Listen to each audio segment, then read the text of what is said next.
Halli, hallo, hallöchen. So, scheinbar geht die Scheiße hier jetzt endlich.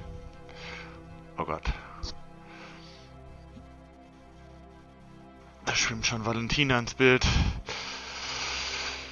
Sop, sop, sop, sop. Ersten Eindruck gestern gewonnen. Es ist nicht alles Gold, was glänzt. Aber es ist auch nicht alles Scheiße, was braun ist und stinkt. Also würde ich sagen, geht's heute einfach mal weiter. Ich werde so ein bisschen an den Tutorials weitermachen.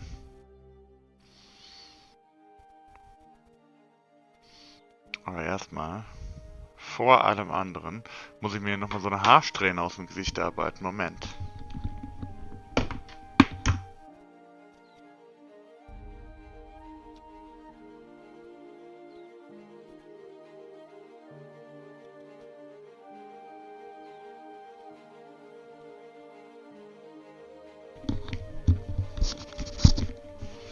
Ach ja, ich weiß auch nicht, warum die hier so penetrant an meinem Gesicht geklebt hat.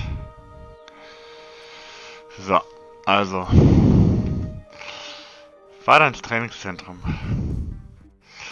Weltraum ist angesagt, haben wir gestern komplettiert, also geht's jetzt weiter mit Boden verfehlen hier. Der sieht gut aus, oder? Wenn die einfach an der Rückseite der Tafel irgendwie so tun, als würden sie irgendwas Wissenschaftliches machen. Was macht der da oben eigentlich? Der zählt nur die Körbels durch wahrscheinlich. So, also Boden verfehlen, kann losgehen.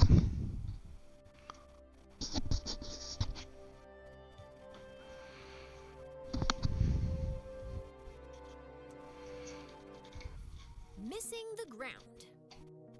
If you want to visit space for more than a couple of minutes, you'll need to get to orbit. An object is in orbit when it's moving sideways so quickly that even as gravity causes it to fall, it keeps missing the ground. As long as that object isn't slowed down by anything, it follows the same path every time it goes around the body it's orbiting. Forever. If that object is a Kerbal, it is recommended that they bring lots of snacks. So since your goal is to move horizontally at a high speed, why not launch sideways? On Kerbin, the atmosphere is like a thick soup. You waste a lot of fuel trying to fly through it horizontally. By launching vertically, you cut through the thickest part of the atmosphere as quick as possible. Most orbital rockets begin tilting toward the horizon soon after they leave the launch pad. This maneuver, called a gravity turn, uses the planet's gravity to turn the ship and reduces the amount of fuel needed to achieve a stable orbit. When launching near the equator, your gravity turns should point toward the east, since your vehicle gets a free boost from the planet's rotation. Thanks, planet! Once a vehicle is moving quickly enough that its arc will take it above the atmosphere, it shuts down its engines and coasts to space. Once it nears the top of that arc, the vehicle needs to fire its engines a second time to keep itself from falling back down to the planet. Doing this turns that arc into a nice big circle. Congratulations! A nice juicy circle. That is what we want. So. Valentina genießt immer noch ihre Pizza. So, ich meine, das ist eigentlich kein Tutorial, sondern ein Erklärvideo, ne?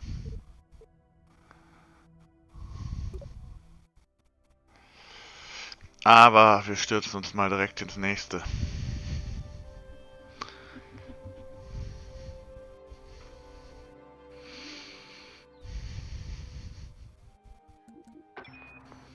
When you're making a rocket, it's often easiest to work top to bottom, tailoring each stage to carry the weight of everything above it.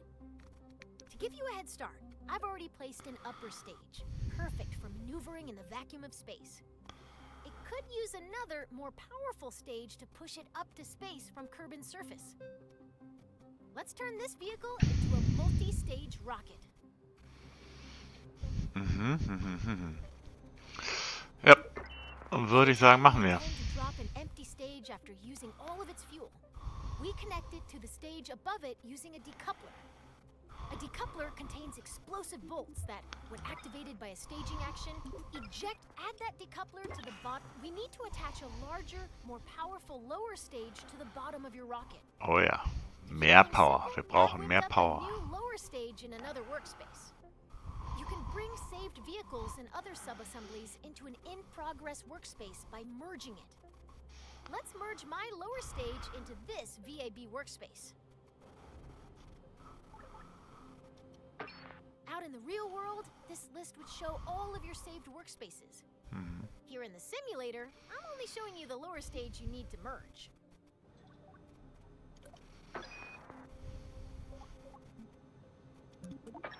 Now that the lower stage has been merged into your current workspace, you can see it next to the upper stage. Select the lower stage and connect it to the decoupler beneath the upper stage to create a perfect. Can do. Merging is a very powerful tool. Anytime you want to reuse a particular booster, lander, or other element from an existing rocket, merging saves you the hassle of making the same thing over and over.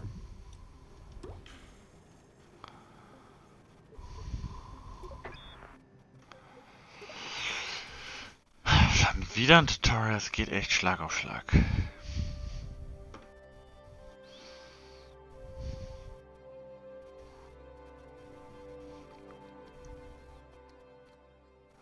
Schon sehr kurz, diese Tutorials. Ein bisschen länger und komplexer dürften sie schon sein für meinen Geschmack. In a rare case of rocket scientists naming something well, these additional rocket engines are called boosters. Boosters are attached to the sides of a vehicle to keep them out of the way of the main engines. Solid fuel rockets make great boosters. They produce a very high thrust for a short time. We'll start by attaching 4 radial decouplers that will eject the spent boosters when they're empty. To make sure that these decouplers are evenly spaced and aligned with one another, you'll be using the symmetry tool. Great! Now when you place a part on one side of your rocket, 3 more evenly spaced duplicates will appear around the rocket. Very good. Go ahead and add 4 radial decouplers. Bam. Perfect. Now you've got 4 radial decouplers. Let's attach those solid fuel boosters. Hoffentlich nur so einen Spaghetti-Booster. Ah.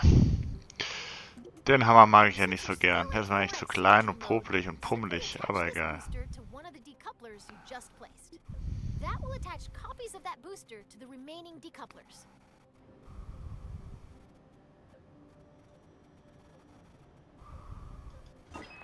Great job! You've finished your orbital rocket. You can symmetrically place up to 8 parts at once.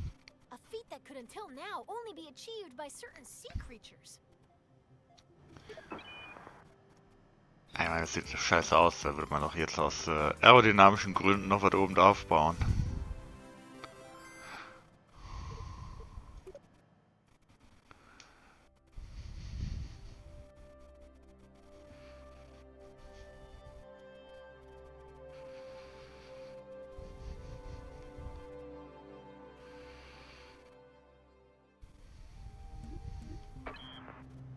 Before you launch a rocket, you need to plan the order of your staging events.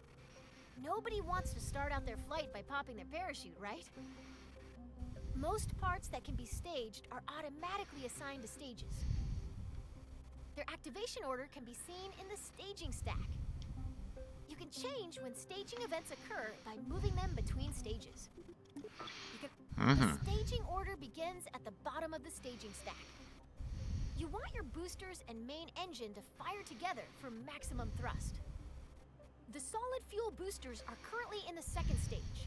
If we don't change anything, the boosters will ignite late and detach themselves at the same time. This would be embarrassing for everybody, so let's move the boosters down to stage 1. Your solid fuel boosters burn very hard and very fast, so they will run out of fuel first. Even though your main engine and boosters will activate at the same time, you want to drop the empty boosters before you drop your main engine.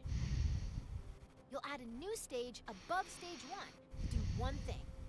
Activate the radial decouplers to jettison your spent boosters.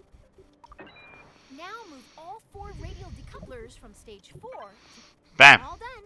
Your remaining stages are set up so that Stage 4 will activate your orbital stage's engine.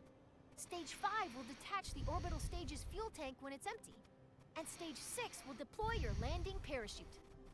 Thanks to you, this rocket is ready to fly. Okay. Dann wird das Ding jetzt wohl fliegen, oder? I'm psyched.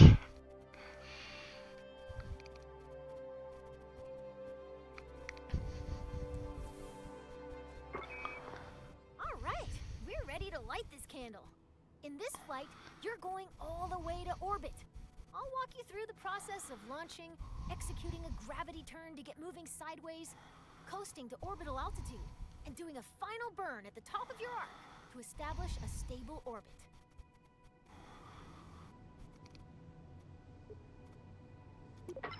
Before we begin, let's talk about the nav ball. The nav ball shows your vehicle's orientation relative to the horizon. The blue half of the ball represents the sky, and the brown half represents the ground. The level indicator at the center shows your vehicle's orientation. When you turn, the ball turns. When you roll, the ball rolls. Assuming you want your rocket pointed at the sky, you'll want to see lots of blue on the nav ball. If you get confused, remember this rhyme. If the nav ball's brown, you're going down.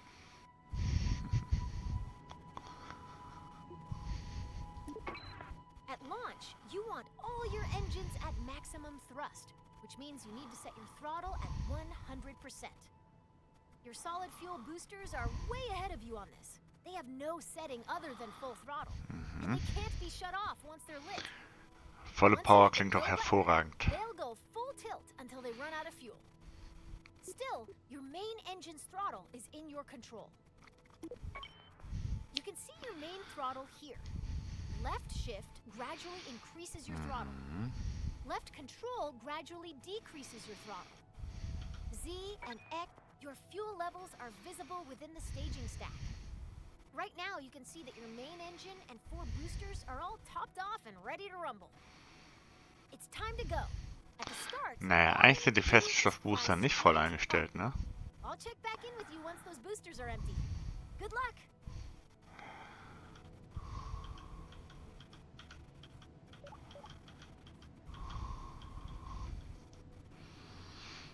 Also, wo schauen wir uns das Ding denn hier an?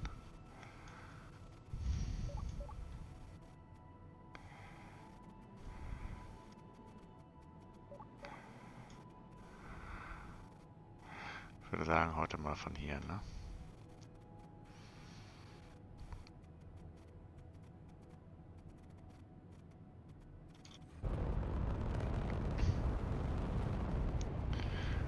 Los geht's! Dramatische Musik. Wunderbar rosa sieht das aus. All right, solid fuel boosters are empty. It's time to start your gravity turn. A gravity turn uses the Das pull ging of the sehr, sehr planet's schnell, ne? gravity to help bend your vertical ascent into a horizontal arc. It's the first step to entering orbit. For our first flight to orbit, we're going to start our gravity turn up to where the air is thin, at an altitude of around 10,000 meters. To show you where to aim your rocket, I've placed a target marker on your nav ball.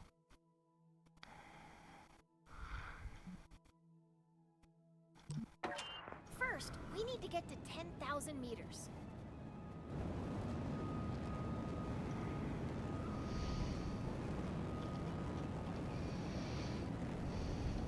Immer dran denken, niemals Space drücken. You're going to yaw towards the east so that the target marker is in the center of the nav ball. Your vessel and nav ball should look like this example video if you're performing the gravity turn correctly.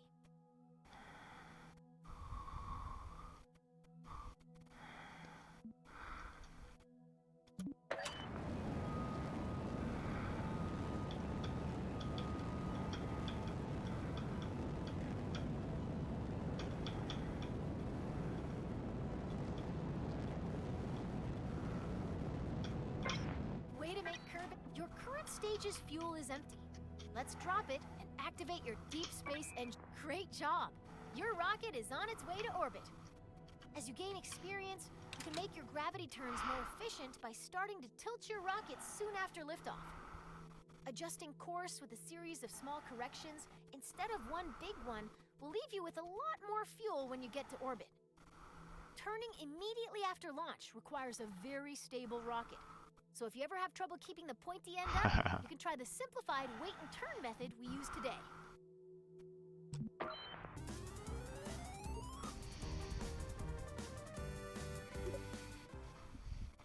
Okay, wir sind immer noch nicht im Orbit.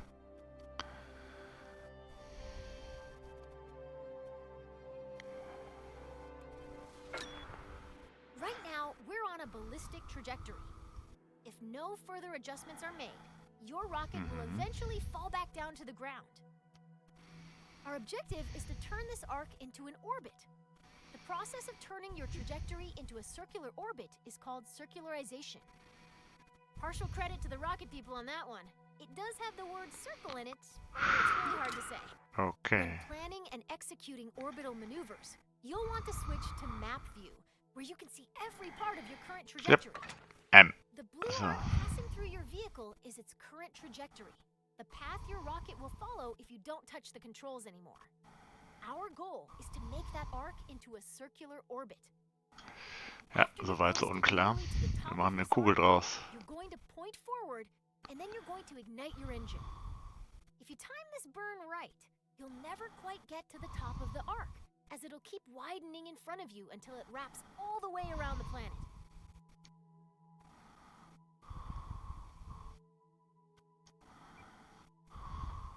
Ja, das ist die Spitze des Bogens, ne? Let's break that down a little more. The top of your arc has a helpful Apoapsis. tag. It's called the apoapsis, abbreviated as AP. You're going to max out your throttle before you pass this point.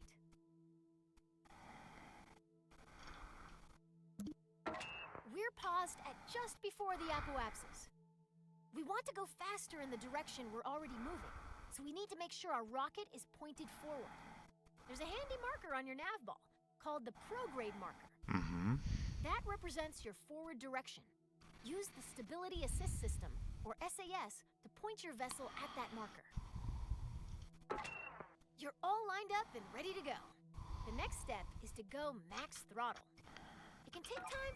Once your trajectory reaches all the way around the planet, you'll see another marker on your orbit. This is the periapsis, or PE, the lowest point in your orbit. It'll always live on the opposite side of your orbit from the apoapsis, or highest point. By burning prograde near your apoapsis, you increase the altitude of your periapsis, the lowest point on your orbit. Also nochmal. Sobald ein Flugbahn den gesamten Planeten umschließt, erscheint ein weiterer Marker auf deiner Umlaufbahn. Das ist die Periapsis, der niedrigste Punkt deiner Umlaufbahn. Er befindet sich immer gegenüber der Apoapsis, deinem höchsten Punkt. Wenn du in der Nähe deiner Apoapsis rechtläufig Schub gibst, steigerst du die Höhe deiner Periapsis, des niedrigsten Punktes deiner Umlaufbahn. Here's the most important thing to remember about setting up an orbit above an atmosphere. Your periapsis must be higher than the atmosphere. Oh yeah. Your rocket will start to slow down every time it dips into the upper atmosphere. On Kerbin, that means every part of your orbit. Keep your eye on your trajectory for now, and I'll tell you if your periapsis is safely out of the atmosphere. Okay, can do.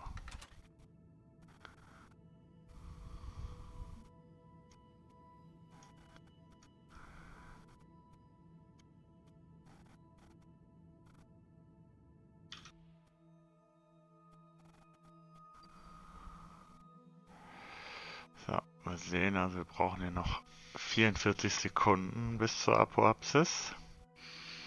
Ein klein bisschen chillen.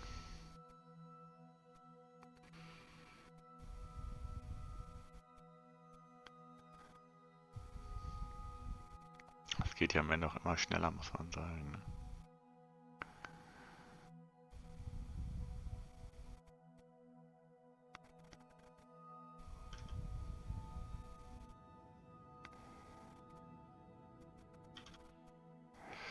Das haben wir schon fast erreicht, muss man sagen. Ne? Kannst du das auch mal hier von oben angucken.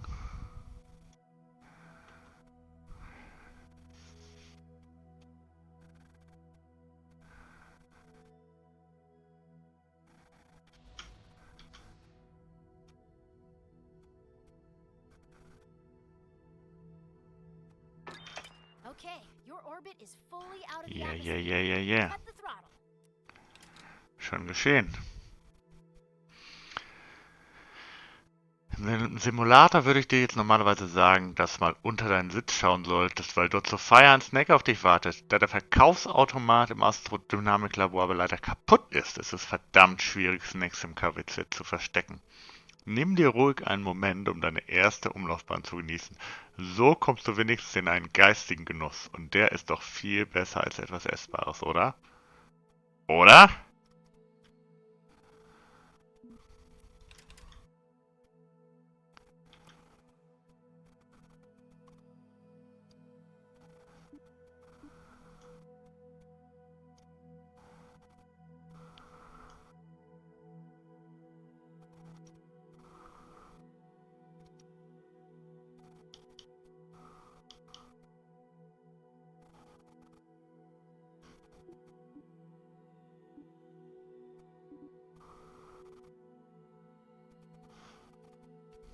Dann das für Dinger Bremsen, Lampen, Fahrwerk, Solar, Abbrechen. Alles nur dummes Gedöns. Junge, wir sind im Umlaufbahn. Wir sind im Umlaufbahn.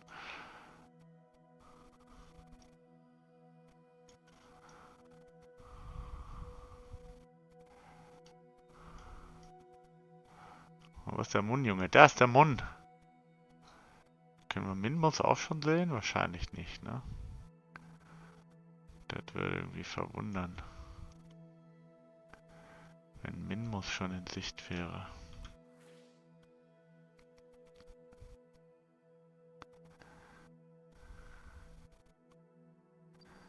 Aber im Grunde müsste Minmus ja fast geradeaus sein, ne?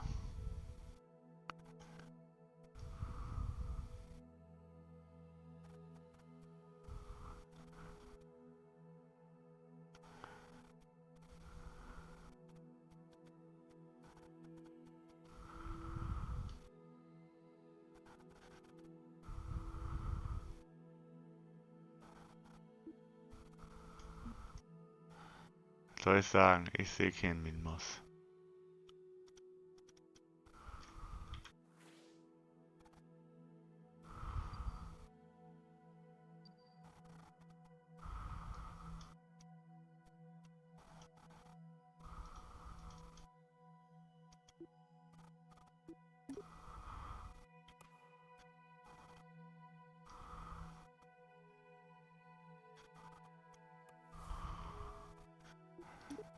So, auf jeden Fall ist das Tutorial jetzt auch abgeschlossen, ne?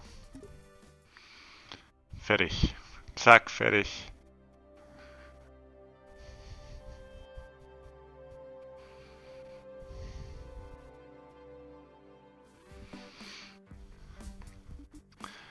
Umlaufbahnen sind komisch. Erstmal wieder ein kleines Video. Mal gucken, was die grünen Freaks uns hier wieder verzapfen. Orbits are weird. Remember your orbiting baseball? What if you wanted to make its orbit higher? Well, it's a baseball, so grab your bat and try to hit the ball to a higher orbit. Your first thought might be to try to deflect the ball upwards. Unfortunately, hitting the ball upward bends its orbit so that it hits the ground before it can return to you. What you need to do is hit the ball in the direction it's already moving, adding to its already high velocity. Now that you've sped the ball up, why isn't it flying any higher? It just keeps whizzing by at the same height it always did. After all, I said that making it go faster would make it go higher. What gives? The ball is actually going higher, but it's going higher on the opposite side of the planet from where you're standing. You've raised its orbit, and you've learned the first lesson of orbital maneuvering.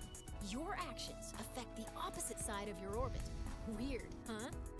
So your ball is moving faster, but it's still passing you at the same height. How do you get its orbit higher on this side of the planet? Now that you know how changes in velocity affect the other side of your orbit, you've got all you need. By adding velocity to the ball at the highest point in its orbit, you raise the lowest point in its orbit and make it circular again.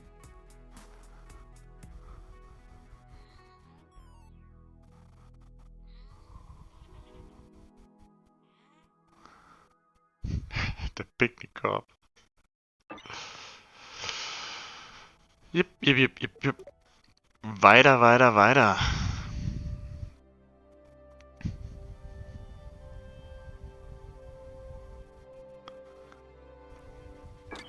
An equatorial orbit is good, but if you want to travel beyond Kerbin, you will need to manipulate your orbit.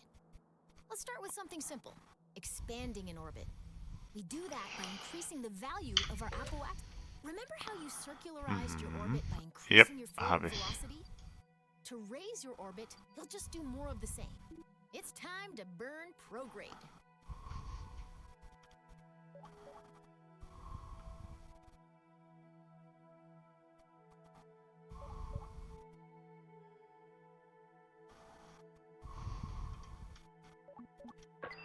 Now that we're pointed the right way, we can increase the throttle and watch our orbit expand. Ja, können wir.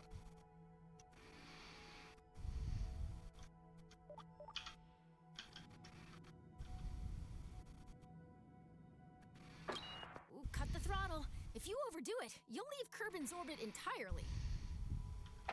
Nice. That maneuver raised our orbit on the other side of Kerbin, so we will enter high orbit there.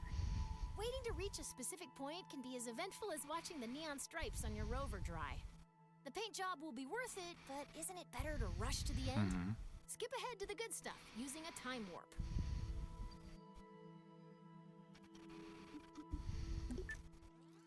Oh yeah.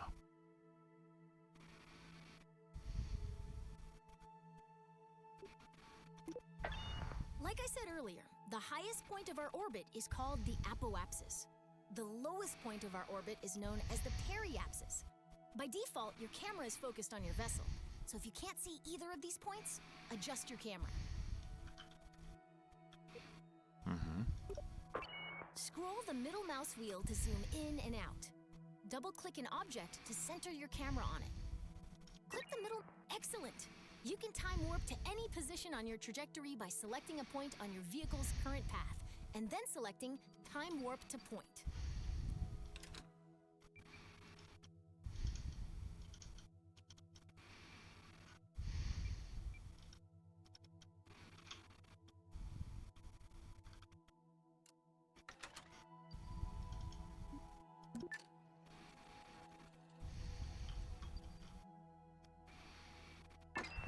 Now you're way up in the sky, so high that if you circularize your orbit now, you'll be in high orbit.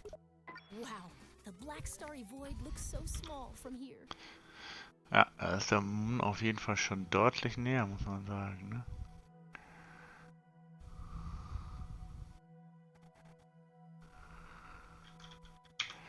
Jep, jep, jep, jep, jep.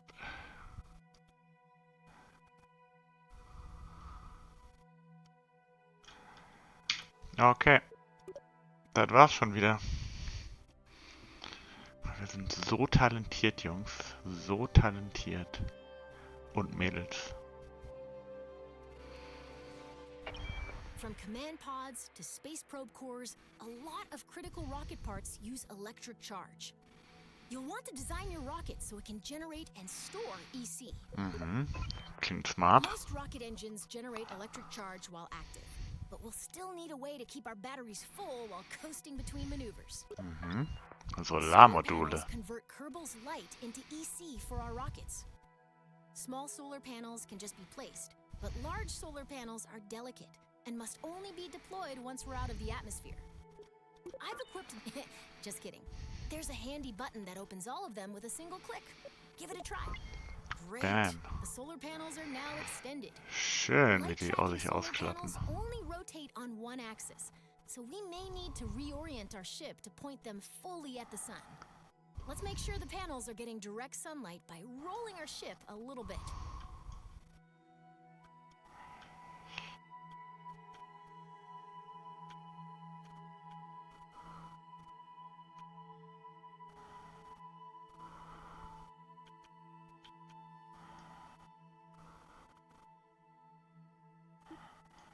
Richtung Körper, ich dachte Richtung Sonne.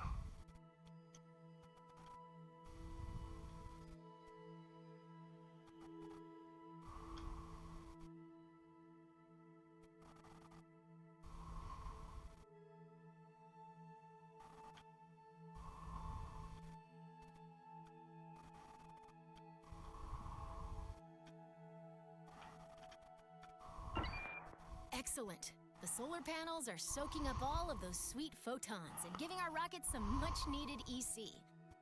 You can see the status of any solar panel within the part manager in the electrical parts menu. Okay.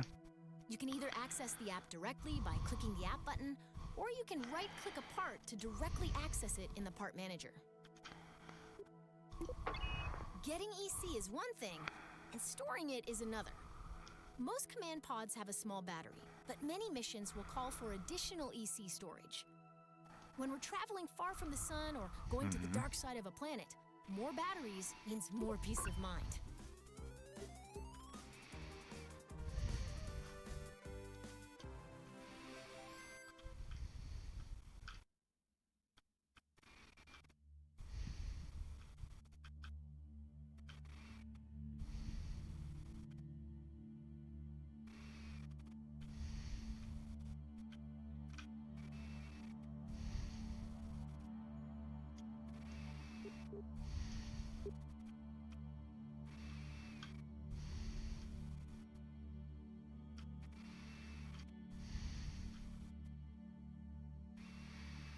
Oh ja. Das fand ich aber nochmal ganz gut erklärt jetzt tatsächlich, wo man nachgucken kann, wie hoch der Energiefluss tatsächlich ist. At some point, the crew will run out of snacks. Did you know a Kerbal is 99.9% more likely to crash when hungry? That's when it's time to head back down to Kerbin, a planet known for its plentiful snack options. First, let's get a better view for this operation. Remember how we burned prograde to raise our orbit? Ja, klar. To lower our orbit, we burn in the opposite direction, retrograde. SAS can really help us out here, so let's turn that on. Now, flip retrograde, the opposite direction to our... All right, the rocket is aligned to retrograde. Increase the throttle and burn until our... As we decelerate, watch what's happening to our periapsis. Yep, wird kleiner, Once wird it enters kleiner. the atmosphere, this rocket is on a path back to the ground. Don't ease off the throttle yet, though. We're gonna keep burning until our trajectory intercepts the ground. This should give us a good idea. That's it. Let's stop our burn. Now that we're on a collision course with Kerbin, we need to turn that collision into something more survivable. This process of crashing without dying is called landing. Our upcoming stage will activate a decoupler, dropping the engine and exposing a very important heat shield. Why don't you do that now?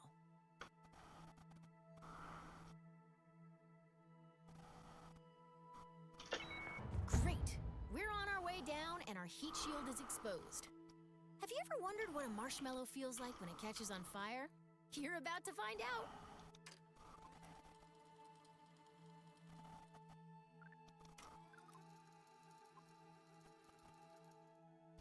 Oh yeah, here we go.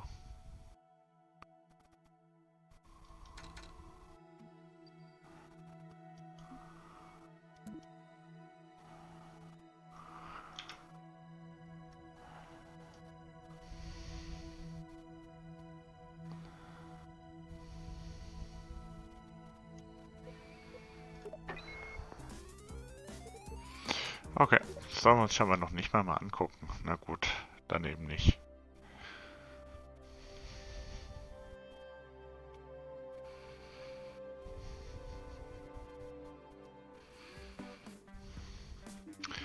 Der Orbitaltransfer, okay.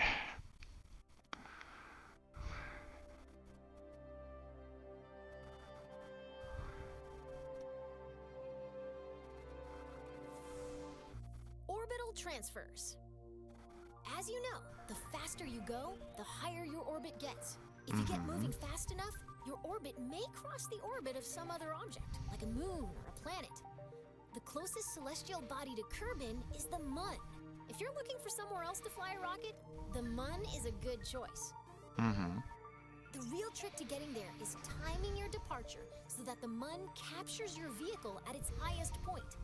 If you mistime your departure, you may miss the Mun entirely, which creates a lot of paperwork. Let's assume you've left at the right time and the Mun is there to meet you. As your vessel approaches the Mun, it enters a zone in which the Mun's gravitational influence on your orbit is stronger than Kerbin's. This zone is called the The Mun's sphere of influence. You've had to go very Correct. quickly to escape Kerbin's gravity. Much too fast the Mun's low gravity to capture you. If you don't slow down, your vehicle will speed past the Mun and be flung farther into space. Remember what I said about paperwork?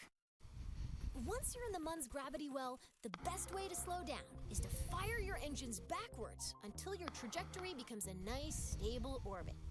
Now you're a moon of the Mun!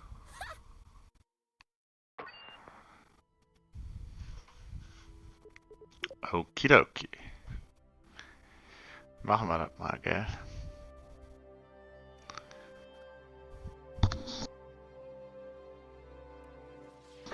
Our rocket is in orbit over Kerbin and ready to fly. The mission today is to, drumroll please, intercept and orbit the Mun. To be captured by the Mun's gravity, our vessel must cross into the Mun's sphere. Ja, scheinbar haben wir auf jeden Fall eine stabile Umlaufbahn, ne? Its gravity is stronger. We're going to create a maneuver plan to figure out when and how long we need to So, fire die our grid. Kartenansicht. Now here's a new trick. We can select any object as a target in map view. Targeting gives us useful information and enables new tools. Once we've targeted a celestial body or other object in space, our maneuver will provide closest pass and plane angle information. This can be very helpful for meeting up with someone or something in space. Right now, our camera is following our vessel as it orbits Kerbin. Let's adjust our camera until we can see the Mun. Oh ja. We want to place this maneuver plan with two things in mind. First, the Mun is in motion. We can't aim our spacecraft where the Mun is right now. Instead, we have to aim where the Mun will be after our vehicle has coasted. Second, remember how increasing velocity raises the opposite side of our orbit? Since we're placing this maneuver plan where we intend to start our burn, we should place it on the opposite side of Kerbin from where we intend to intercept the Mun.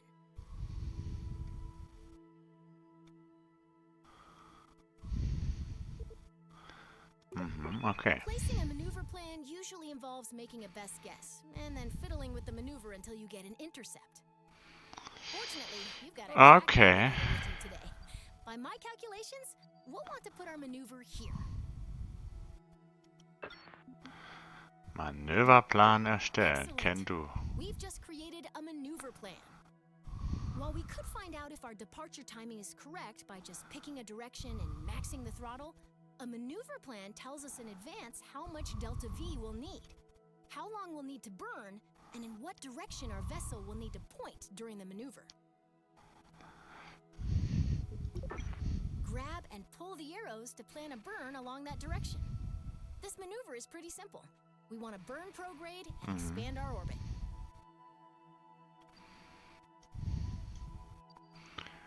Gut, dass ich hier bisher halt noch keine...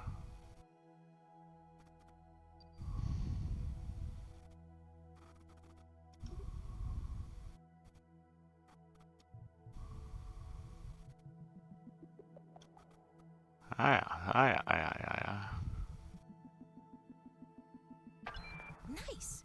That maneuver event towards the end of your trajectory is exactly what we're looking for. It tells that if we execute this plan, we'll intercept the Mun.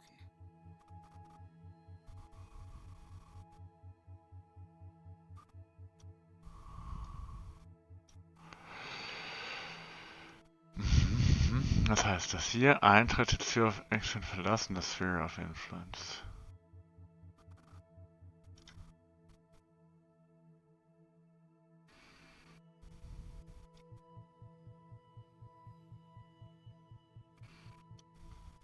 Was ist das? Fahrzeug auf Schnittpunkt. Ziel auf Schnittpunkt. Ah, okay.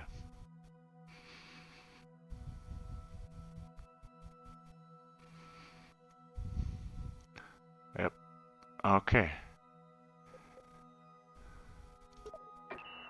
If a maneuver looks right, but we're not getting the intercept we expect, we can change the starting position of the maneuver by grabbing and dragging the middle of the maneuver plan along our orbit.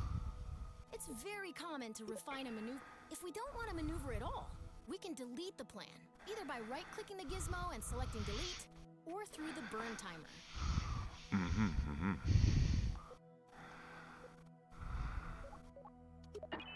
Maneuver maneuvers are invaluable when leaving Kerbin. Feel free to come back and practice anytime.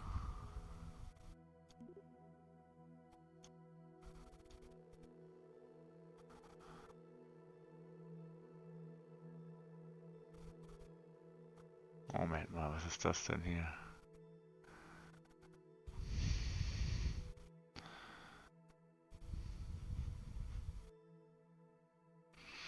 Na gut, zeigt er mir nicht mehr an.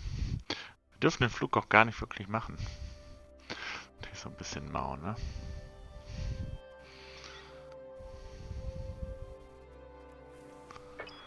We've got a maneuver plan that intercepts the Mun. Now we just need to execute that maneuver and fly to the Mun ourselves.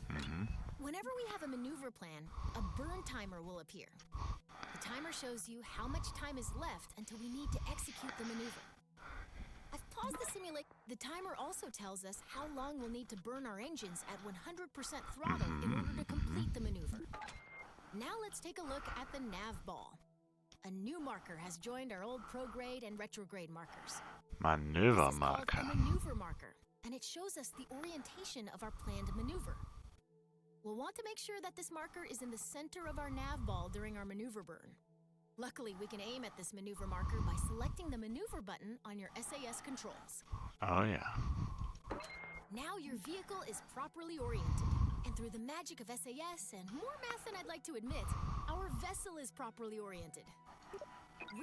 While we could rely on our reflexes to time warp at the perfect moment, a less stressful alternative is warping to a specific point in our orbit. See this button? Select it to warp automatically to the moment. Departure burn, here we come.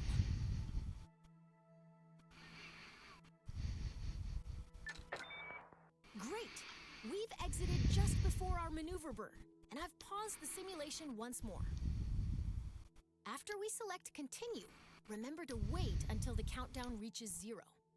Then we'll go full throttle until our burn timer reaches 0. Then cut the Okay. Get ready to hit the throttle.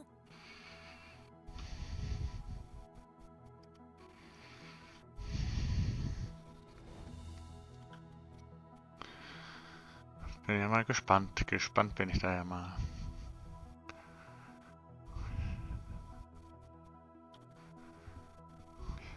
Jungs, es geht los, es geht los, es geht los. Valentina freut sich auch. Watch the burn timer. We want to stop our burn once it reaches 0.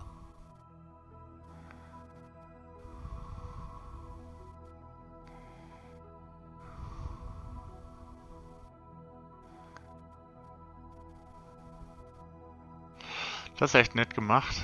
Mit dem Balken, der so langsam runterläuft.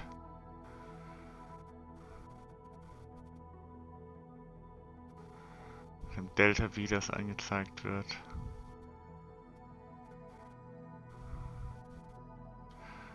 Jetzt wird es halt immer schneller, immer schneller. Weil wir eh schon so im hohen Orbit sind, dass Kerbin uns im Grunde kaum noch anzieht.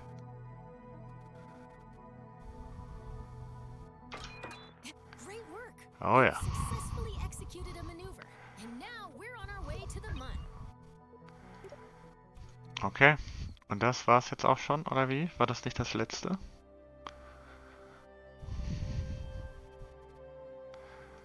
Vielleicht noch mal eine Landung? Wie wär's damit? It's going to take a while to reach the Mun, but don't let the wait fool you. We're now moving faster than any Kerbal has ever flown before. When we enter to orbit the Mun, we'll need to burn retrograde once we're inside its SOI, or sphere of influence. This will slow us down enough to keep us from being whipped into interplanetary space. Let's start by time warping until we're within the Mun's sphere of influence. That's the sphere within which the Mun is the primary gravitational influence on your vehicle. Let's get a little bolder with our time warp this time.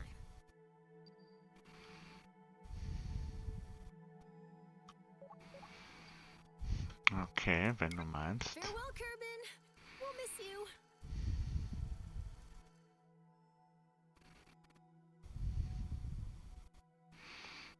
Der Mond kommt, der Mond kommt.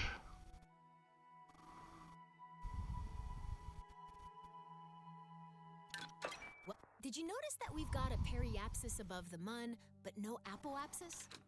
That's because we're going too fast to complete an orbit before sailing past the mun. Don't worry, we have time to adjust. Our objective is to slow down enough so that both apoapsis and periapsis are within the mun's sphere of influence. Yep. Remember the rule of orbital opposites. Because we want to lower your apoapsis, we'll need to place our maneuver plan at the periapsis. Let's get started.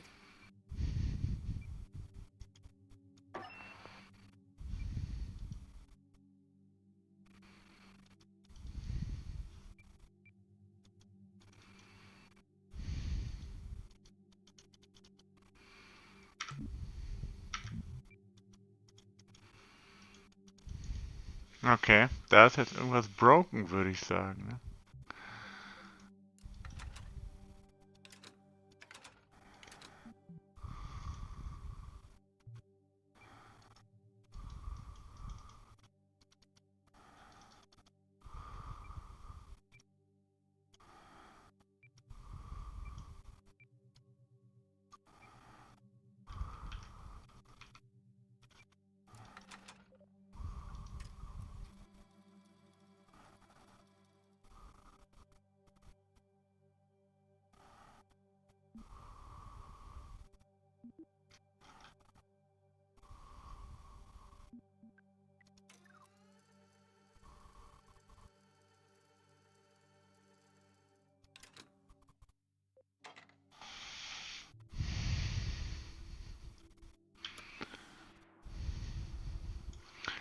Wo ist er, der Mund? Wo ist er?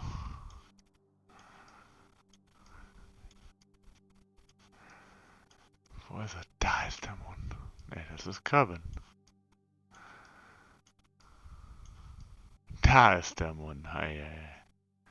Schön sieht er aus, richtig schön.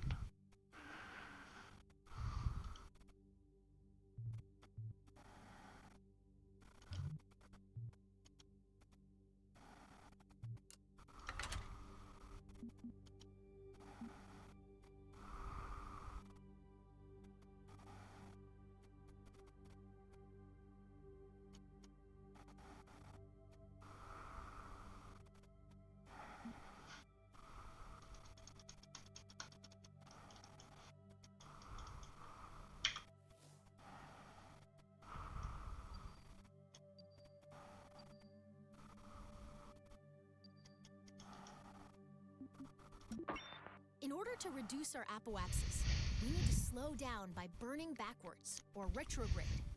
This is a little like deorbiting over Kerbin, but we're going to stop burning before our trajectory meets mun dust. Mhm.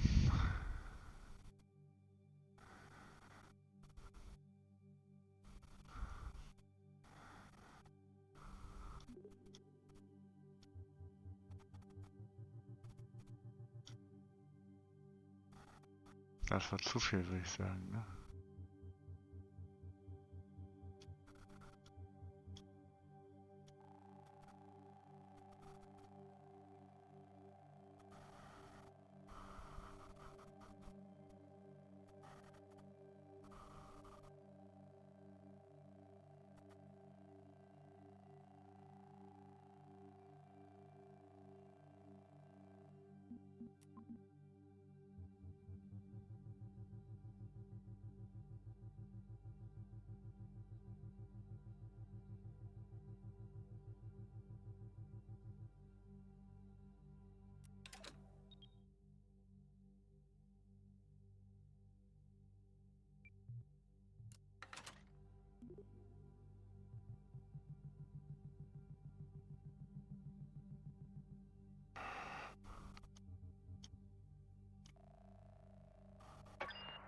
Maneuver plan set.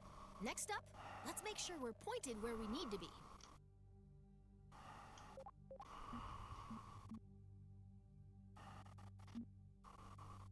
Das ist dann noch nicht das Richtige, ne? So, so wird das schon eher was.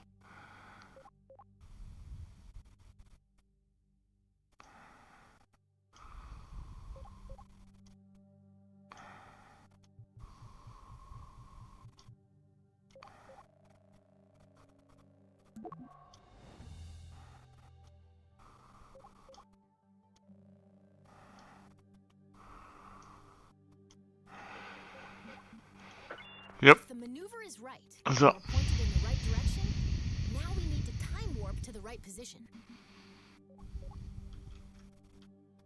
And we're on our way. Almost there. When the countdown reaches 0, throttle up to start your capture burn.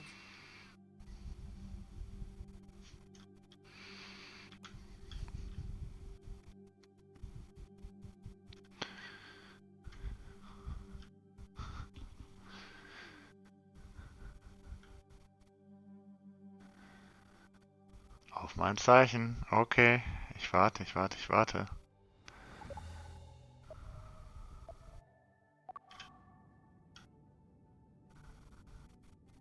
Los geht's.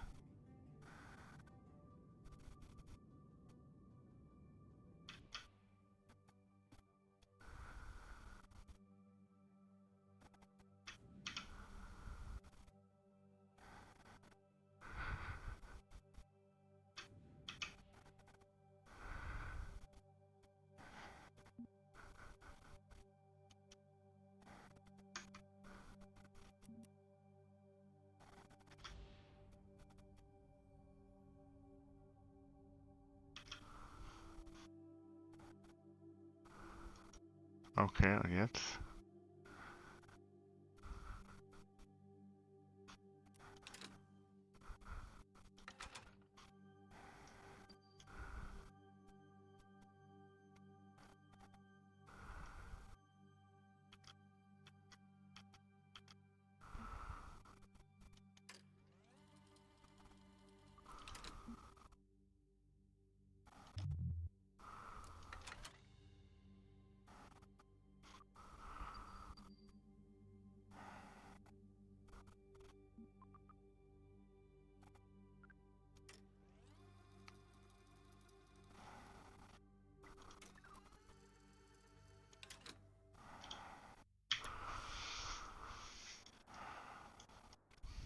Wo ist der Mond, ja?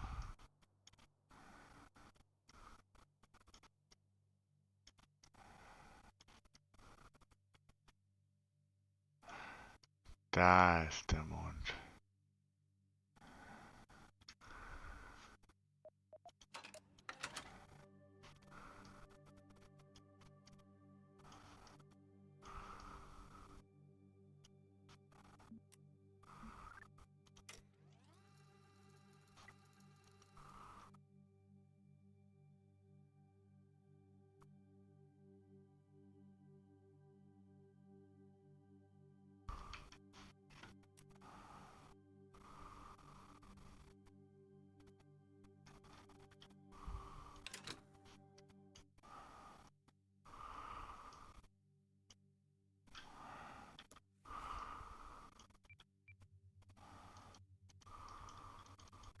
Okay. Ja. Das könnte man neu starten. Habe ich aber jetzt keinen Bock mehr drauf, ne? Was soll ich sagen?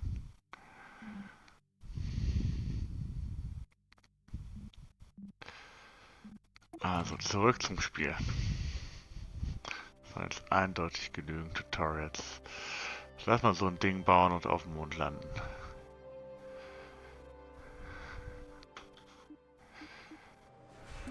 Also auf zur Fahrzeugfabrik.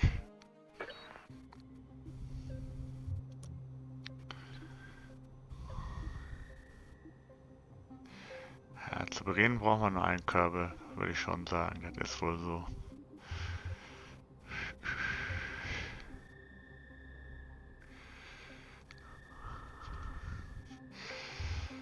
Brauchen wir natürlich noch einen Fallschirm klein, oben dran einen kleinen. Brauchen wir wahrscheinlich noch ein Hitzeschild.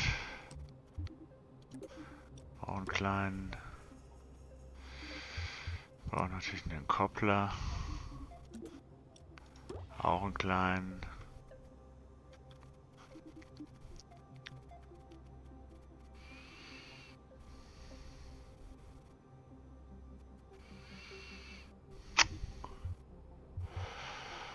Treibstofftanks brauchen wir.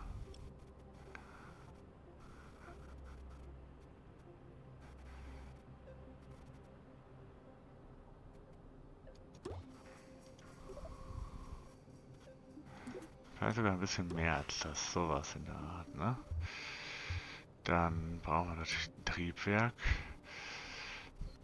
Eins, was auch möglichst effizient im Vakuum ist, ne?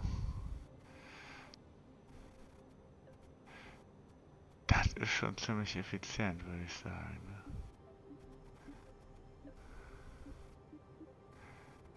Ah, die sind halt wahnsinnig schwer. Wahnsinnig schwer sind die.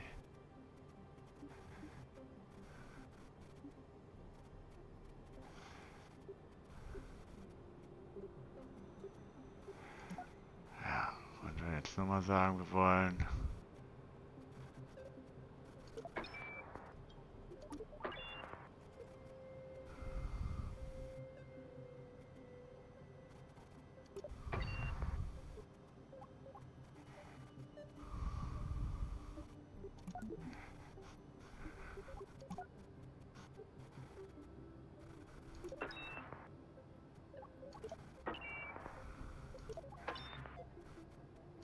Ja, alles verstanden.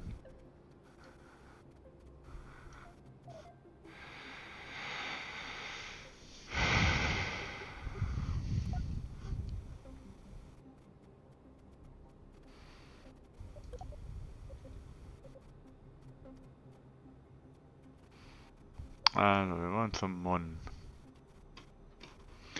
Und mindestens 5120.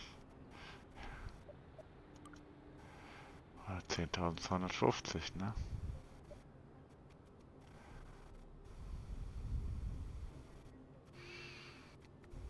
Ich meine, da habe ich immer deutlich mehr gebraucht, wenn ich in eine Umlaufbahn wollte, als diese 3.400. Junge, Junge, Junge.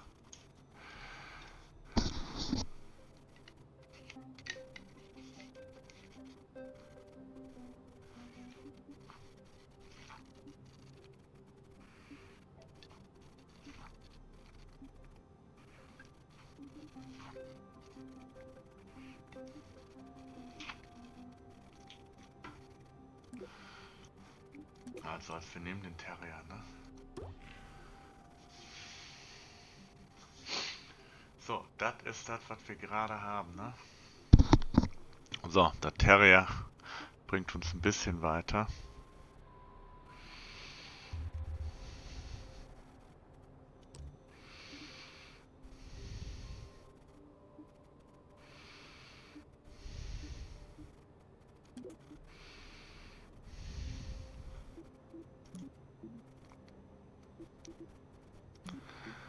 So, wir haben hier einen Akku. Zack, bumm. Zack, fertig. Nutzt das. Ne, brauche ich glaube ich gerade erstmal nicht, ne? Aber für Energie brauchen wir noch mehr. Wir brauchen nämlich hier noch Solarmodule. Einziehbare Solarmodule.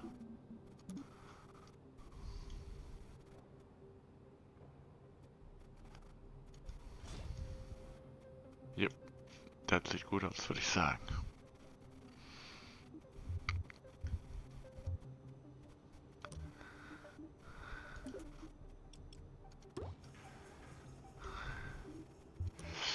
So, darunter brauchen wir nochmal einen großen Tank.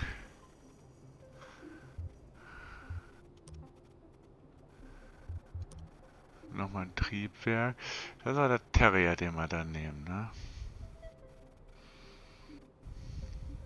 Natürlich nochmal einen Terrier nehmen.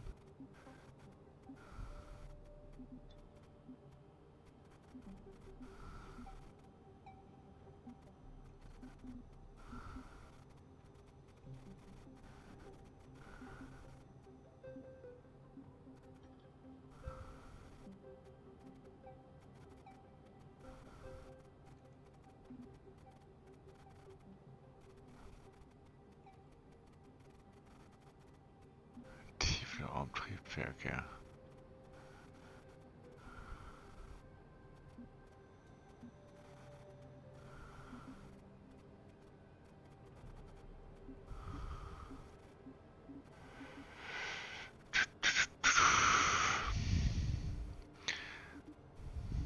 Halt irgendwie sortieren nach bestimmten Sachen.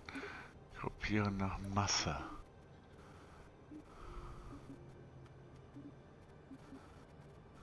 Da ist halt nur der Terrier dabei, ne? Noch einen zweiten Terrier, warum nicht?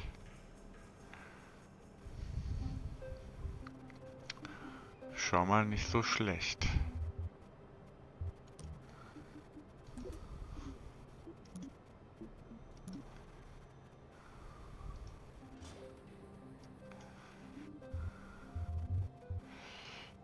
So, mehr Triebwerke. Thumper. Jawohl.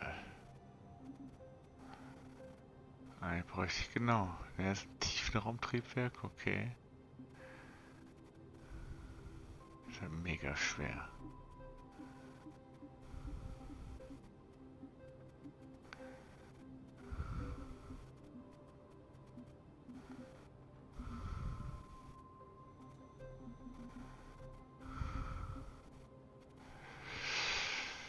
Vielleicht sollten die erstmal reichen, oder?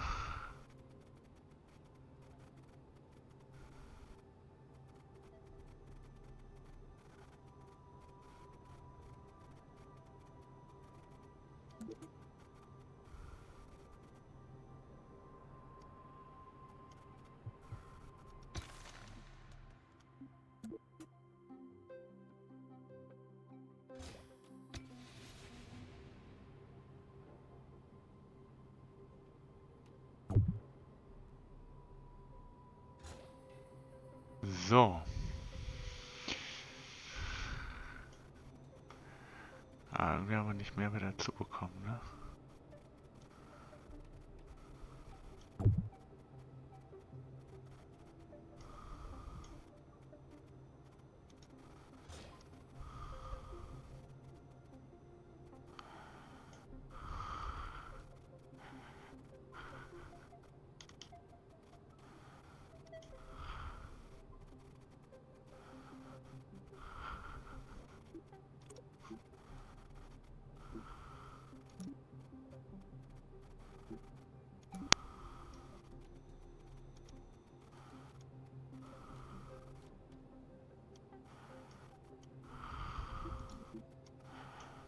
Okay, okay, okay. Kann ich wieder verschwinden lassen irgendwie?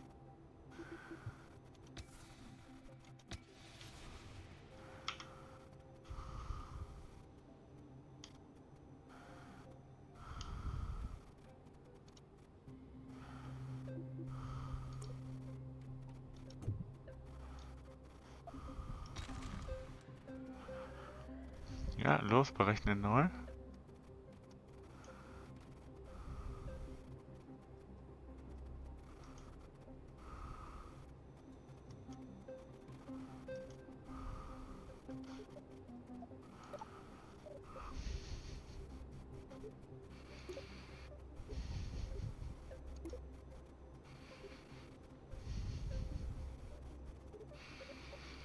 Ja, dann kann mir jetzt...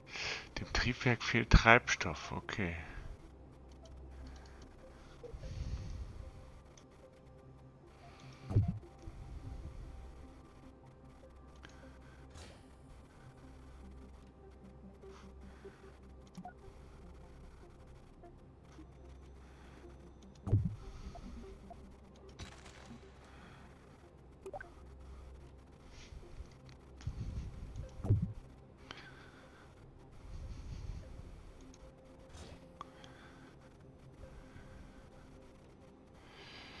Okay, das ist irgendwie noch nicht genug. Noch längstens nicht genug.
So, also ich fange hier schon an, richtig Scheiße zu bauen, wie ihr seht, ne? Keine Sorge, das dauert im Grunde immer so lange bei mir.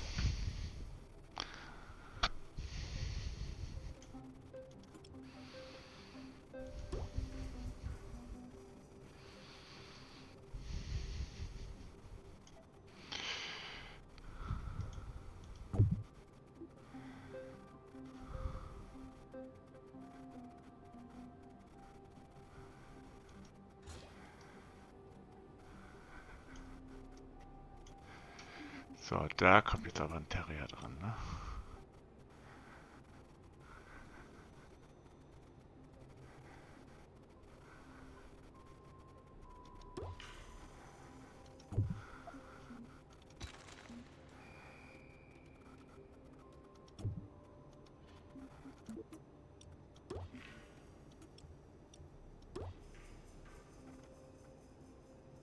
Ja, berechne mal, berechne mal.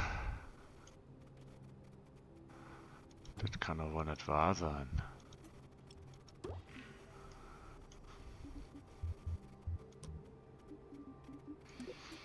Ja, machen wir mal hier. Machen wir mal 6 Radial im Kopplern, ne?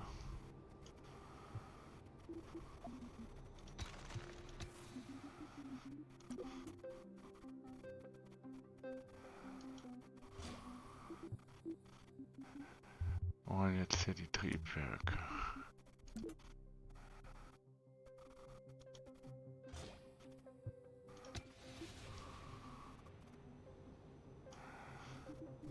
Oh, jetzt machen wir das Ganze ein bisschen aerodynamisch, ne?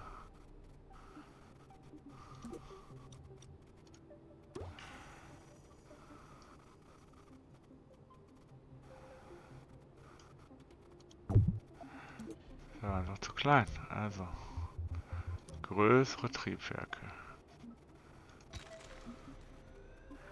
Größere Triebwerke braucht das Land.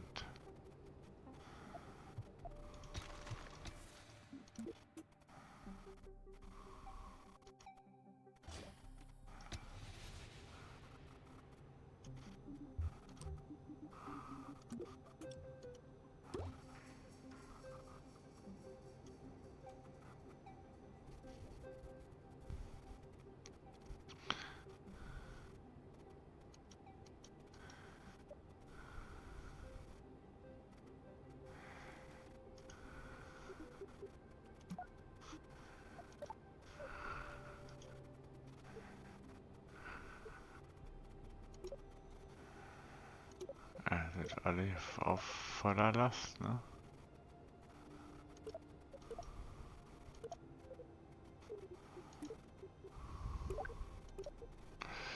Was zur Hölle baue ich da denn schon wieder, ne?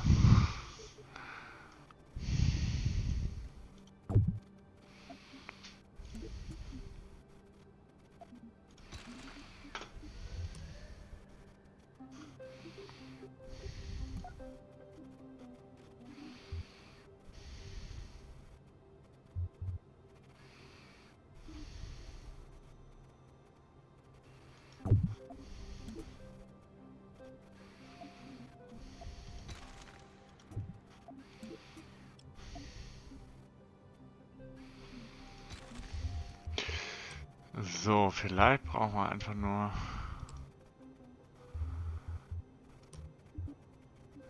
was wir das ganze Ding hier vergrößern können.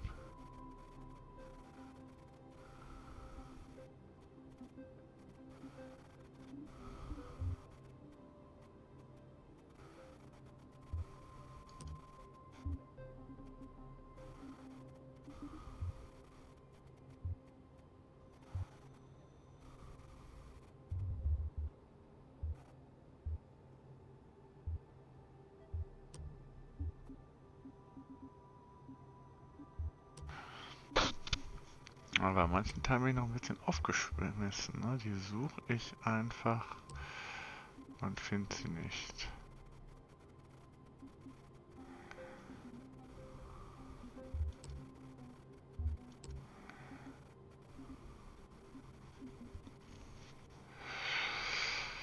Ein Schwungrad, ja, das wäre wahrscheinlich auch nicht verkehrt, ne?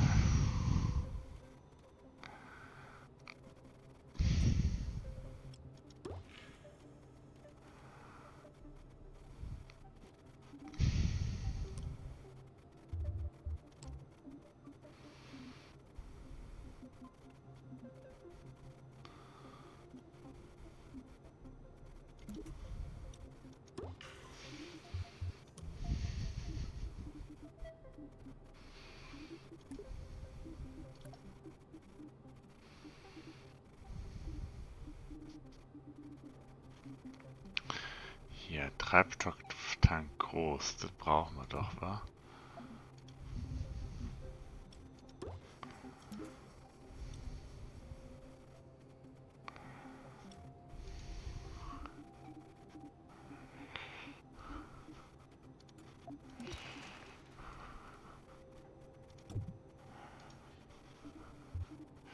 Brauchen wir noch so ein mittleres Teil, ne? Oh, das ist schon extra groß, okay. Das habe ich nicht gewusst.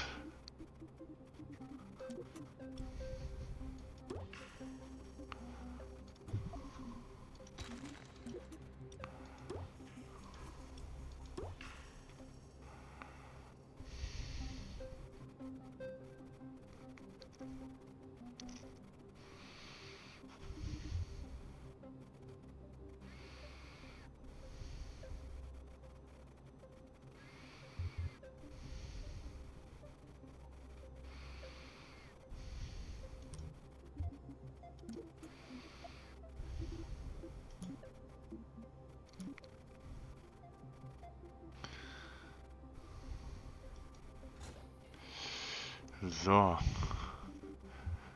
Da kommen jetzt mal so 4 kleine. Ne, 3 brauche ich sogar nur. 3 kleine Triebwerke dran.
Ich glaube, das ist verbunden, hoffentlich.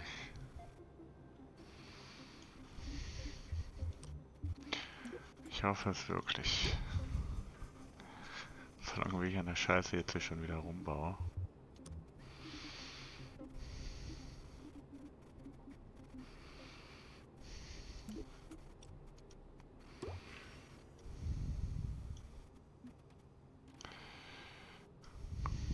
So, damit haben wir eigentlich jetzt genug für die zweite Stufe, ne?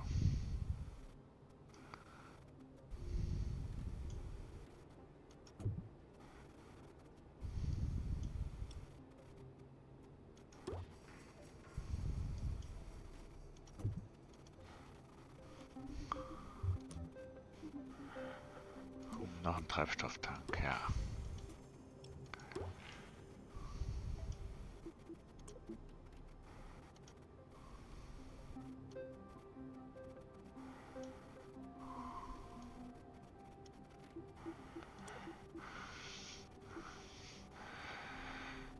So.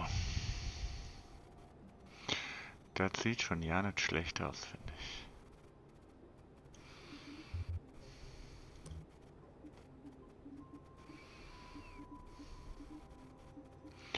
Da brauchen wir einen Adapter, ne? Ja.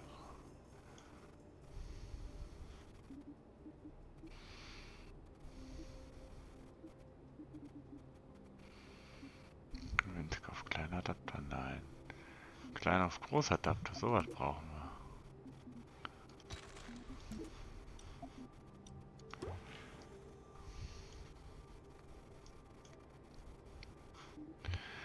So, und jetzt nehmen wir große Treibstofftanks, ne?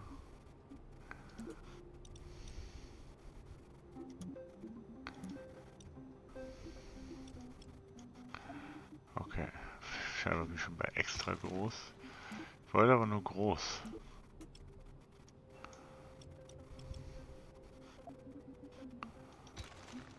Oder auch nur mittel. Scheinbar reicht das schon mittel, ne?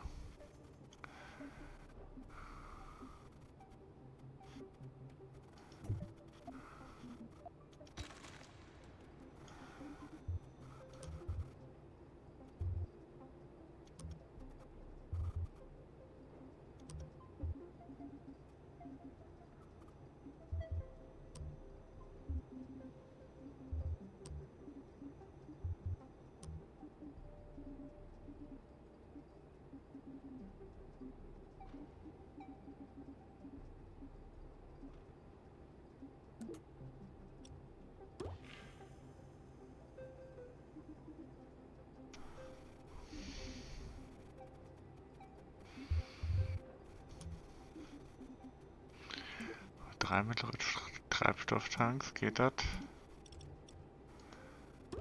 Geht. Die Scheiße geht.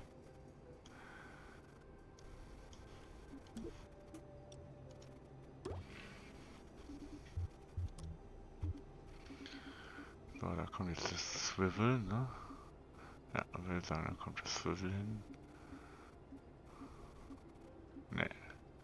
Der Reliant.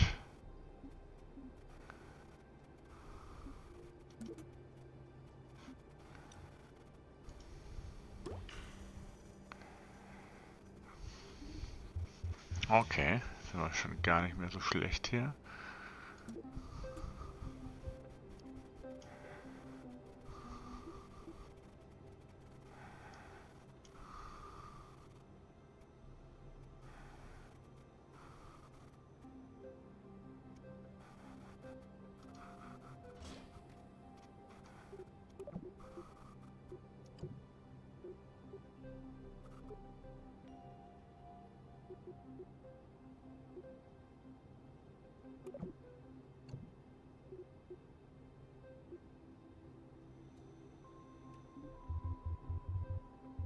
Oh, noch mehr Triebwerke, ja.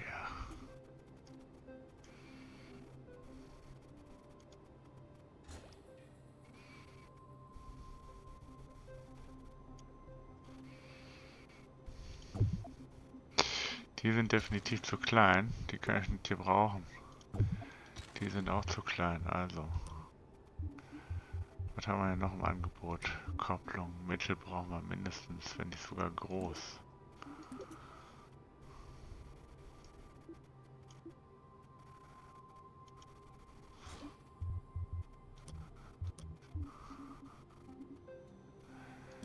Clydesdale, ja, das sieht so aus wie was, womit ich arbeiten kann. Das sieht aus wie was, womit ich arbeiten kann, Jungs.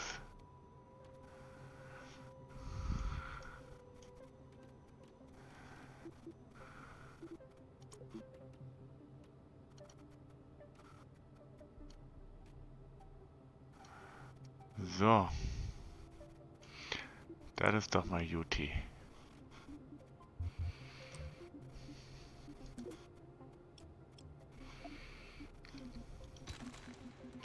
Pille-Palle.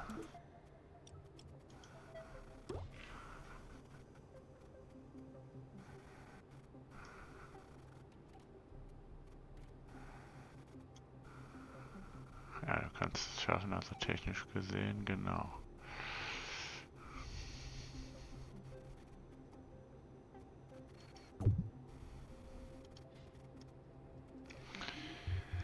Aber erstmal bräuchten wir noch mehr Treibstofftanks natürlich, so.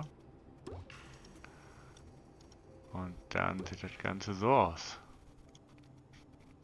Exzellent, exzellent, exzellent.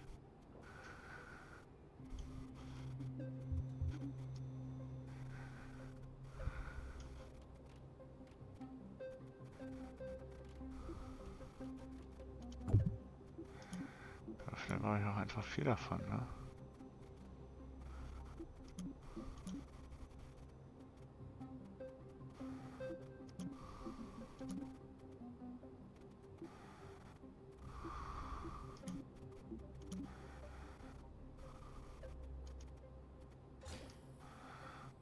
War das soweit so schon gut, ne?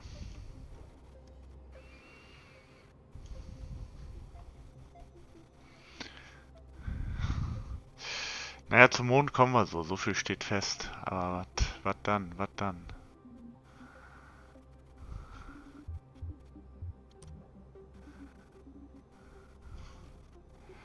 Also die Dinger gehen zuerst. Dann wird gekoppelt. Dann sollen die zweiten direkt hier mit starten, ne?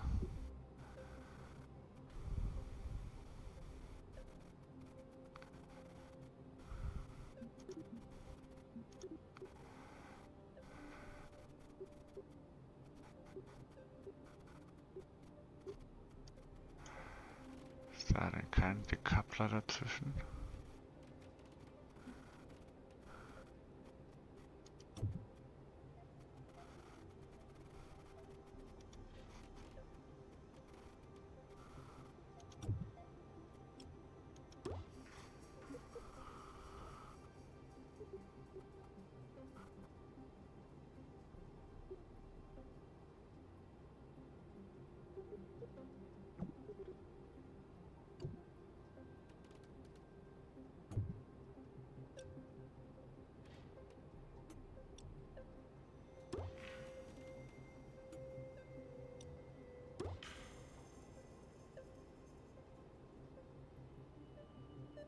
So, bin mal gespannt. Also das wird gezündet. Dann zündet der.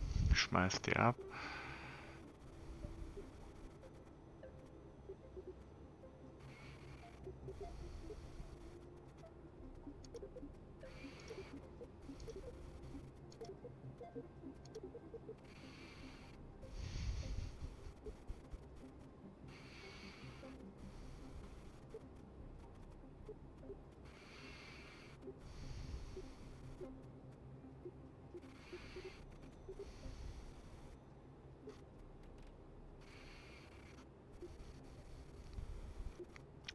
Die Dinge brennen alle gleichzeitig. Da wird das abgeworfen. Ne, genau. Das Ding nämlich nicht.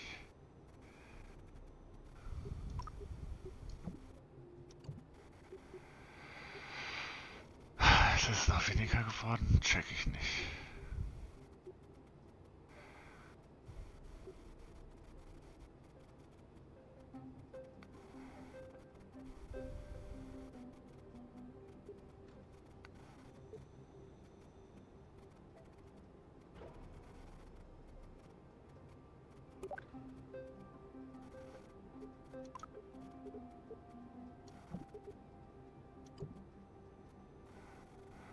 Wird ja mal weniger.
Und vielleicht doch noch so einen Antriebstank da reinbauen, ne?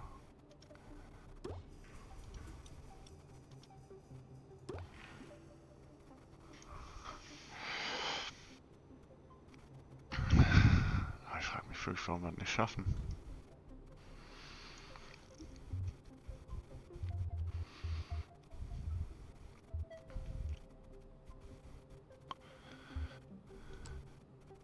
Könnte noch ein Fairing irgendwo bauen.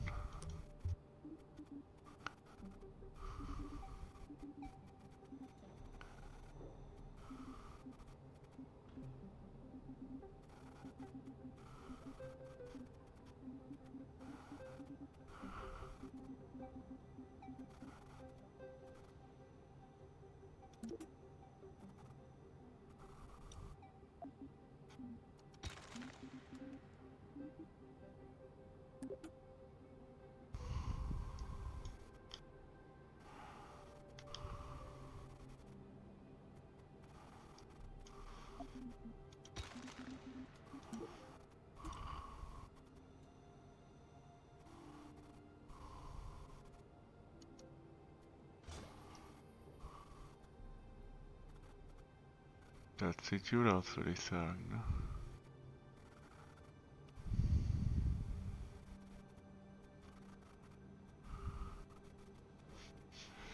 Vielleicht machen wir das da oben auch nochmal.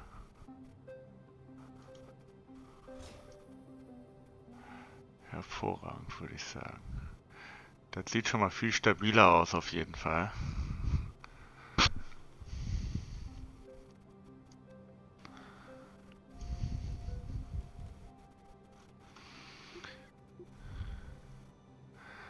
Das geht alles an, dann gehen die raus.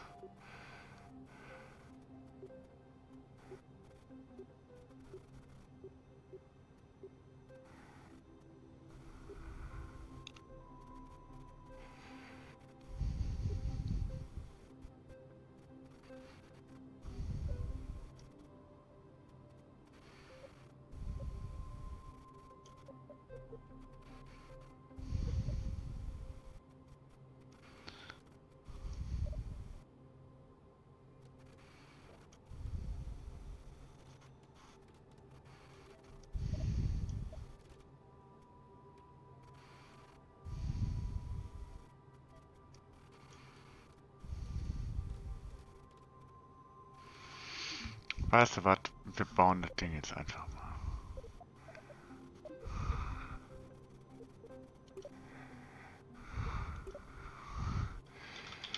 Mondrampe.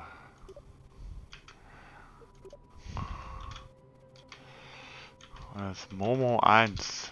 Momo steht für Mondmoped. So.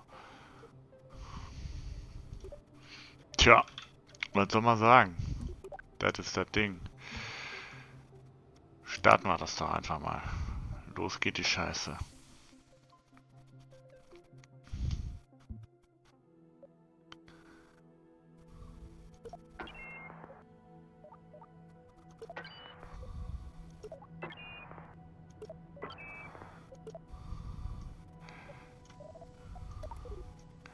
Eins kann ich schon mal sagen. Es sieht jetzt schon sehr, sehr instabil aus, ne? Denn der hüpft da einfach so hin und her. Nee. Wir brauchen irgendwie ein Fairing.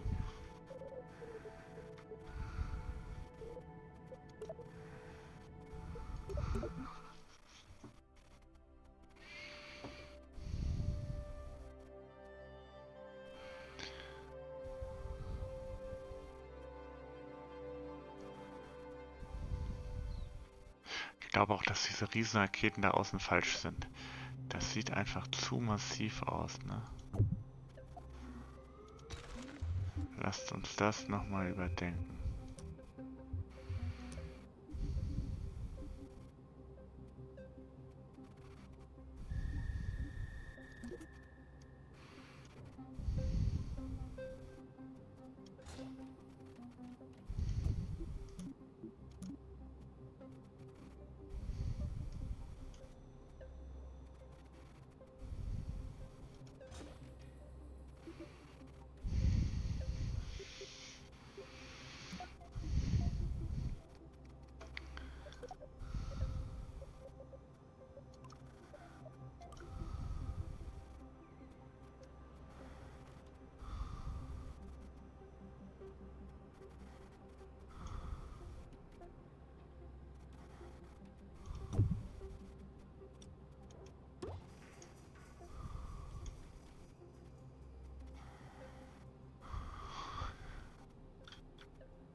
Aha.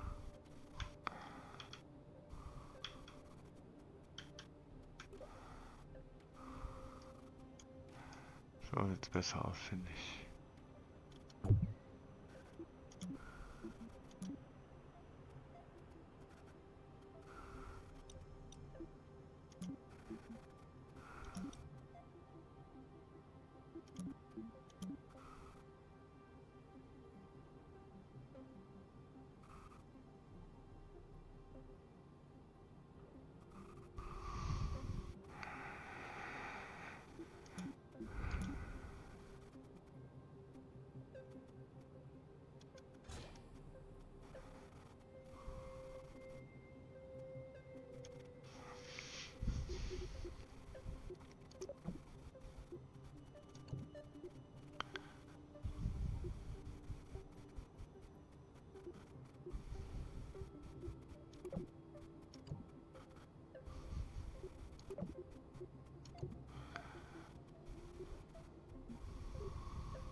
Das sieht auch nicht richtig aus, muss man sagen, ne? So sieht das irgendwie besser aus.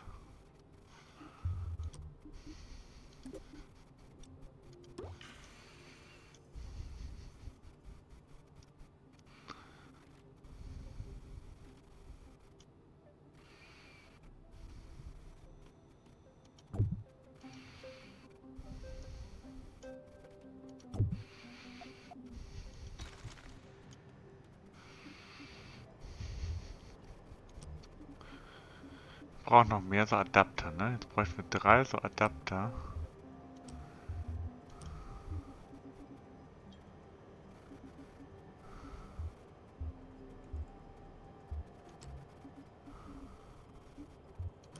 Strukturen bestimmen, ne? So, Adapter von klein auf groß, von groß auf XL.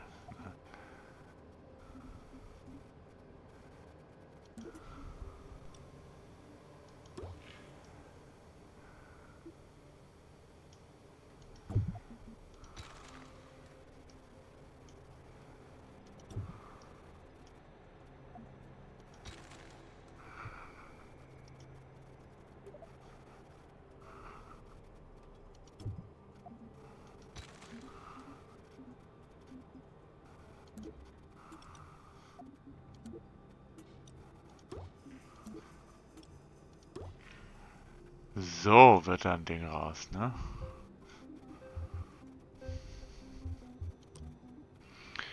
Können wir hier so ein Fairing machen vielleicht.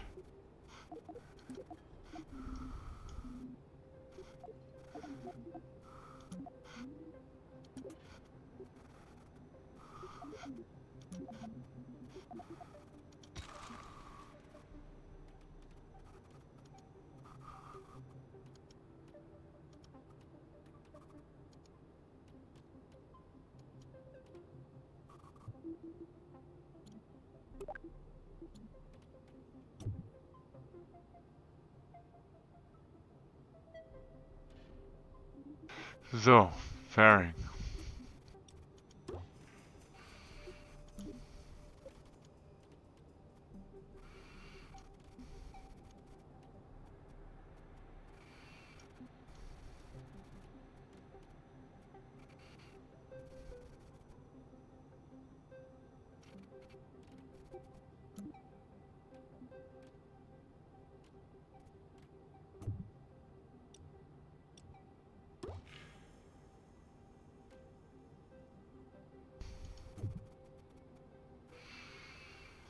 Nee.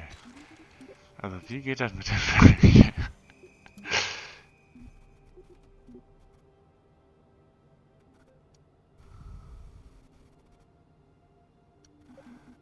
Plus, so.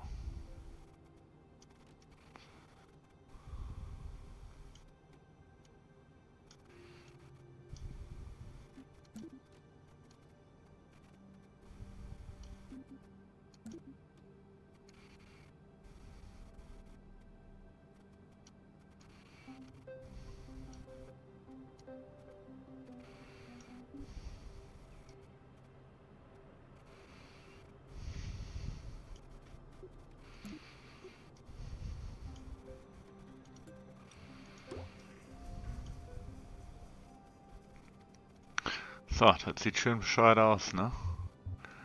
Aber so ist es nun mal. That's the way it's supposed to look.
Strukturen.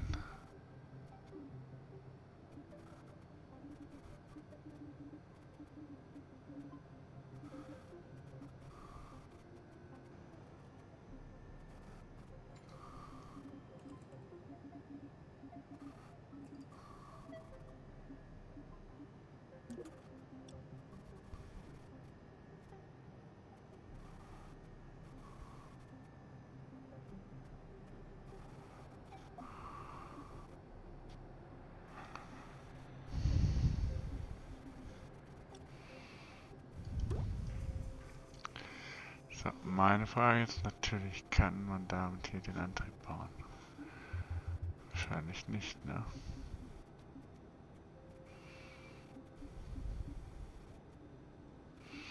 Viermal Terrier verbaut.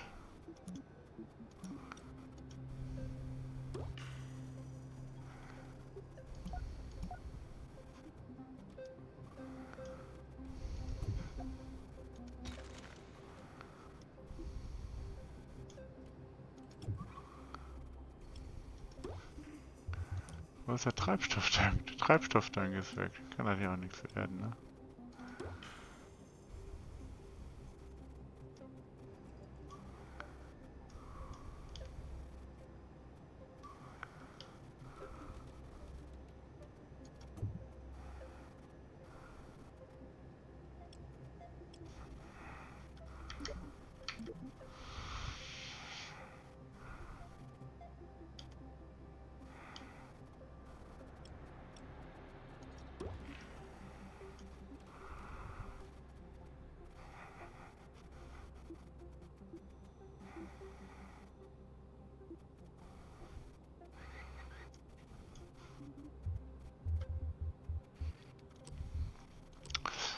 Ich bin viel zu kompliziert, um mir irgendwelche Kommentare von mir zu geben, ne?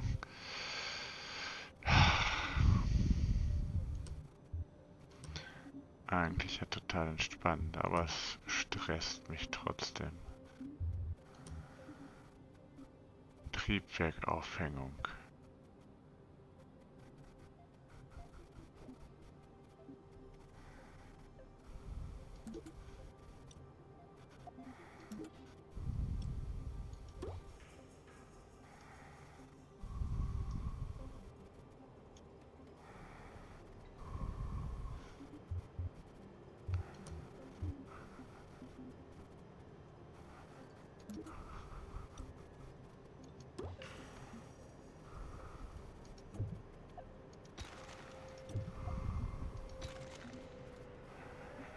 Kann ich da nicht einfach 4 kleine dran setzen?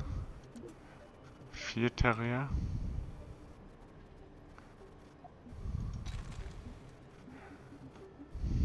Oder 4 davon?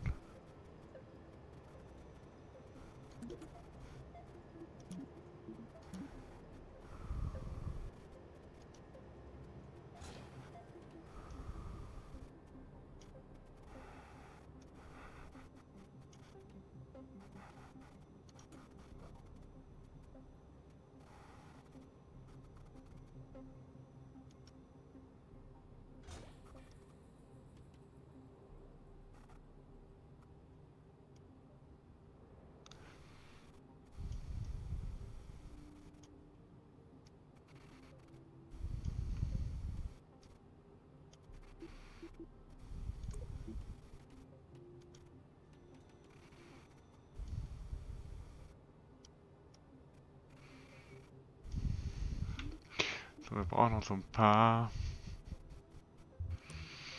Strukturen hier, würde ich sagen, ne?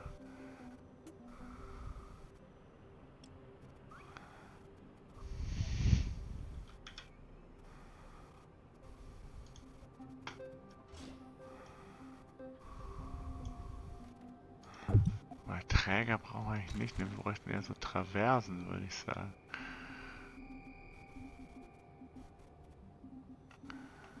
Ja, auch noch diese Teile, ne?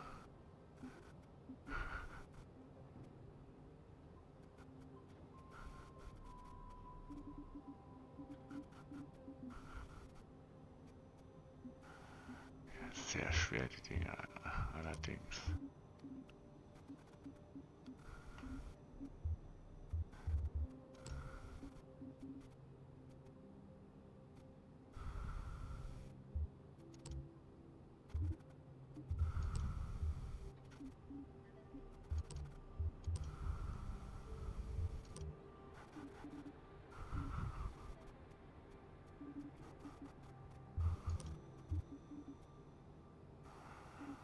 Wo sind denn diese Struts? Hm? Streben da.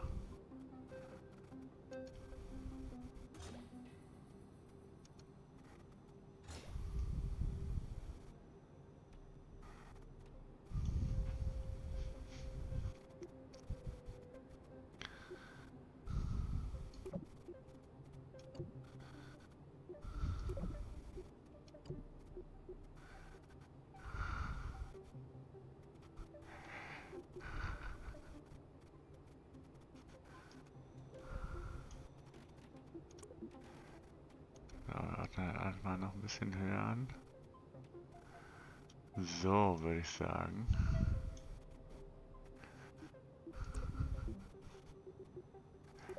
Zünden wir das hier alles gemeinsam.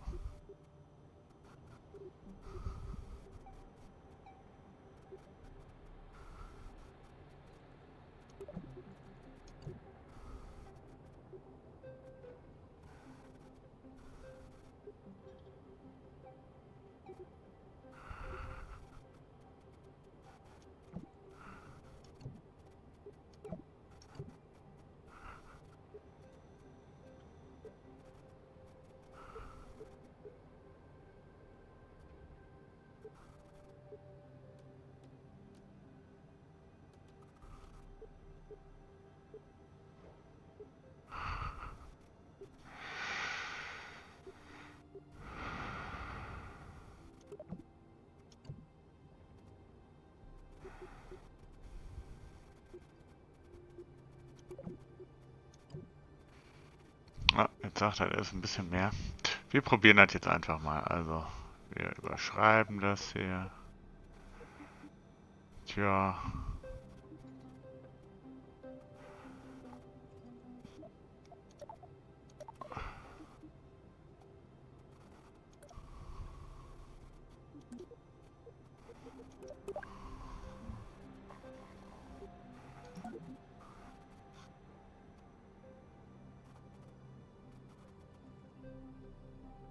Was?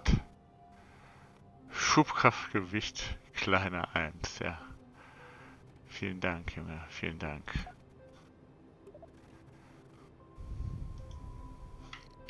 Wahrscheinlich sind diese kleinen Triebwerke einfach nicht dafür gedacht, ne?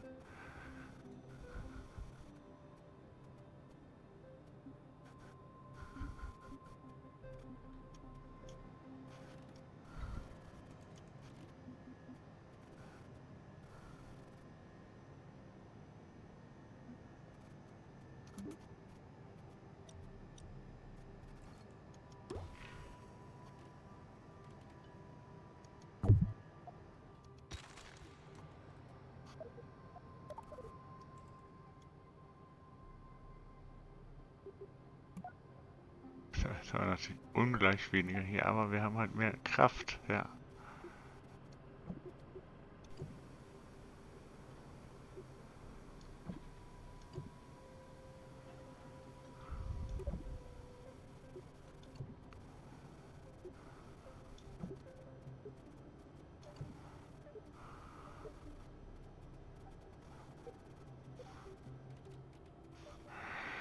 Bin jetzt irritiert, da sind die Koppler.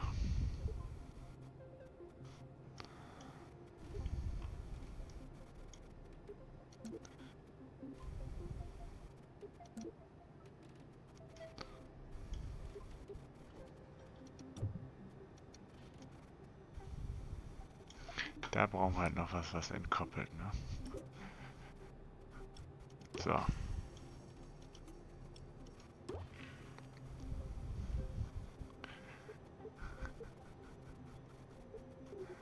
Zwar nicht da unten.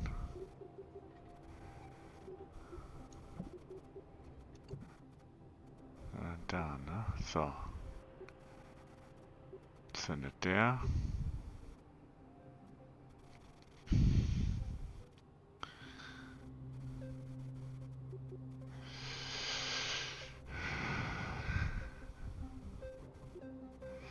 Ein bisschen zu vernuppt im Moment, sorry. So, also die zünden. Danach werden die rausgeschmissen. Der zündet.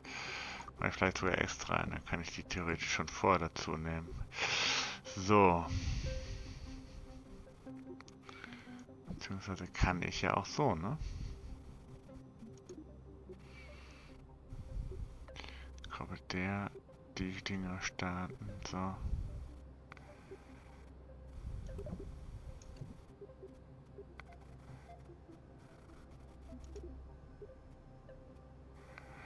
Ja, was soll's. Besser wird's im Moment nicht, ne? Immerhin haben wir jetzt ein Wasserverhältnis von über 1. Das ist ja schon das höchste der Gefühle, Jungs.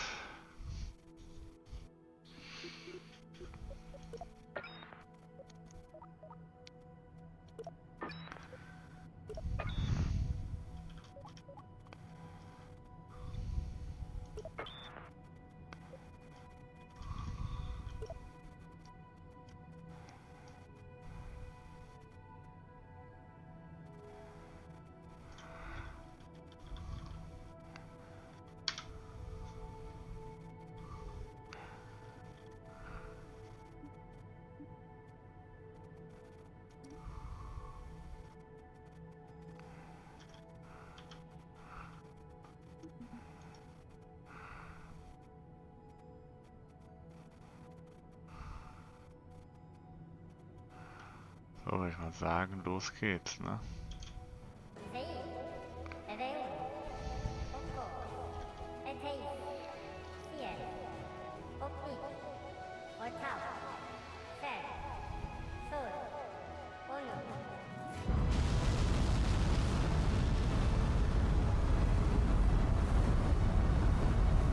Joho!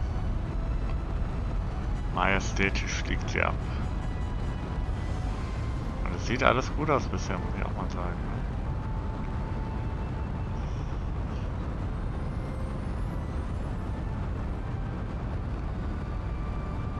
Ne? Ja, die Dinger sind bald halb leer. Ja, jetzt beschleunigen wir mal ein bisschen, okay.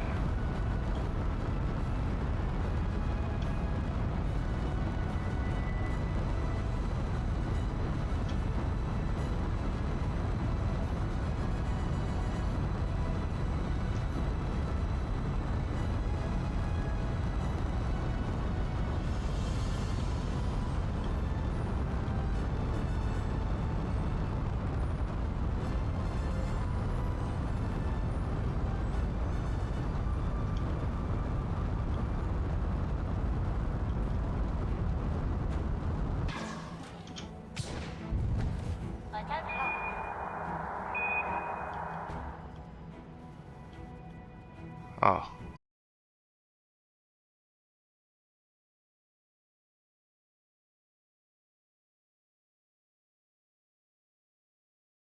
Einfach mal mit runtergerissen, ne? Gut, das lief jetzt vielleicht nicht so gut, aber...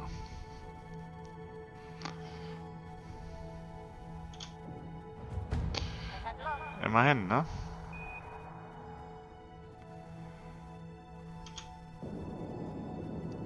Es geht noch weiter. Es geht noch weiter, Jungs.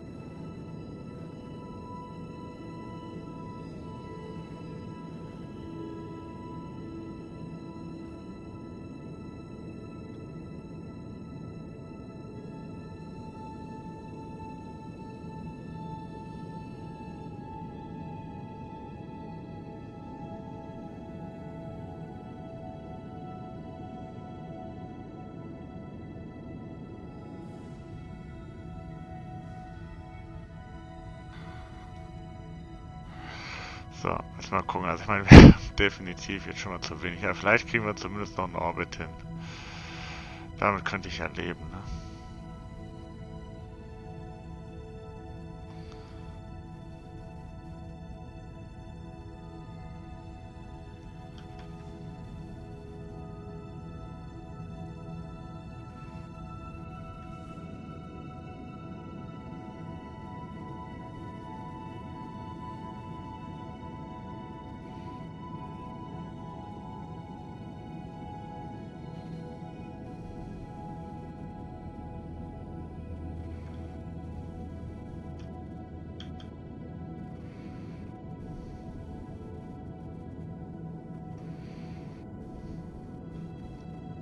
fliegen wir wieder fast senkrecht nach oben.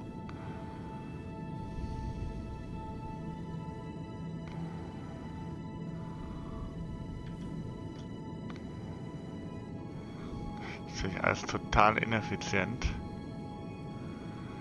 Voll verkackt.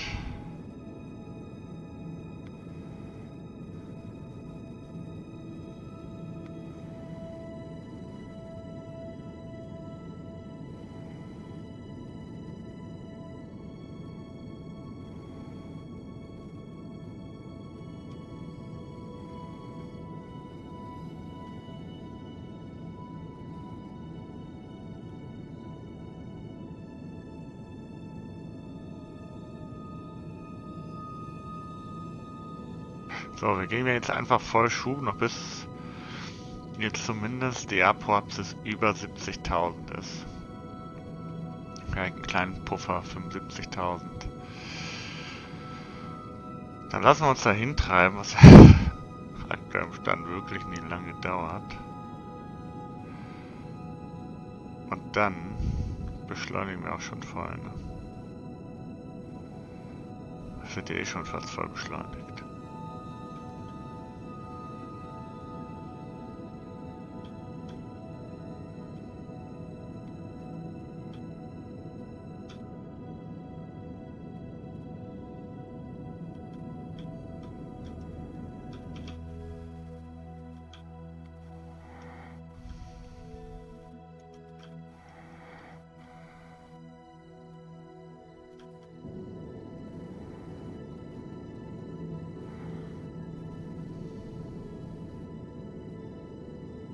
So, jetzt schauen wir mal, das ist nicht total lächerlich, was wir machen. Das reicht nie im Leben.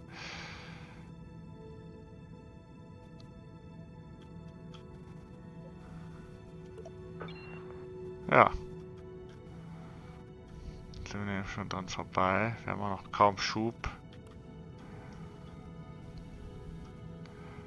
Also würde ich sagen, fliegen wir jetzt einfach hier schön in die Nacht.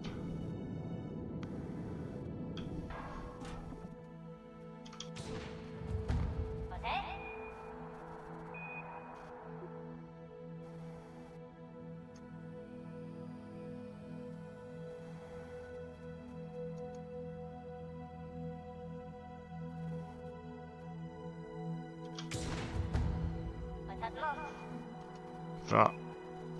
Reden wir direkt mal Retrograde.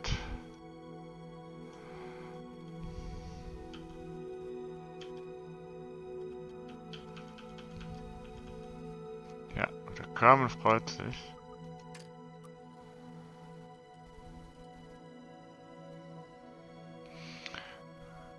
Wir beschleunigen hier natürlich wieder einiges.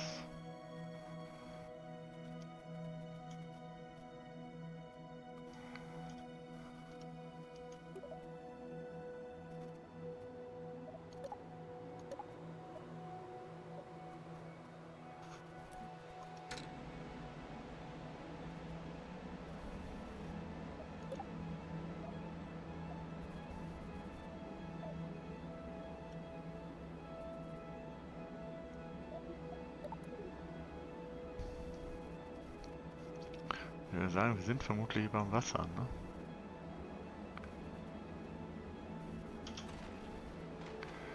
Wir lösen einfach mal den Fallschirm aus. Der bremst uns schon so ein bisschen runter. Hoffentlich klappt das zumindest. Denn wir sind schon noch arg schnell, muss man sagen, ne?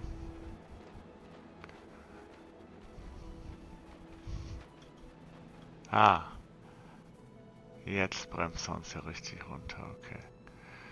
Ja, wir werden halt ins Wasser fallen, ne? So sieht's mal aus, Leute. Leute.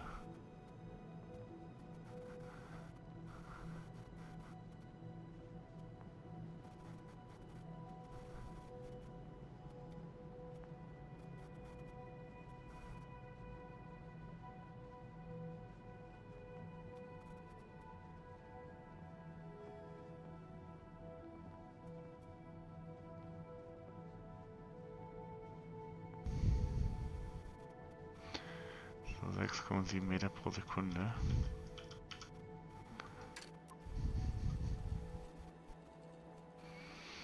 So, ein bisschen beschleunigen, gleich macht es Platsch.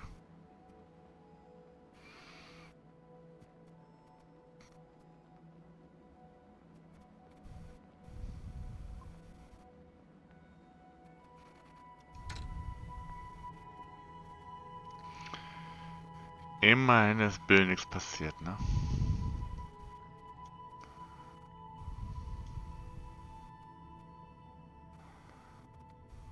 Das Wasser schlägt hier über uns.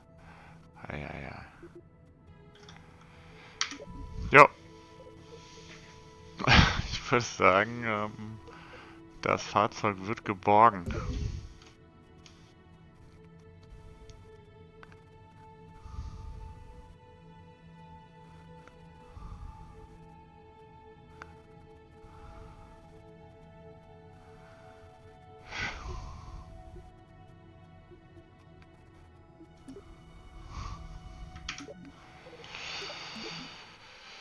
So, das ist jetzt aber wirklich der Punkt, wo wir für heute aufhören müssen. Also,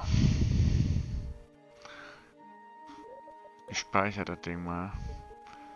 Auch wenn hier jetzt nichts Glorreiches passiert, das muss man ja mal sagen, ne?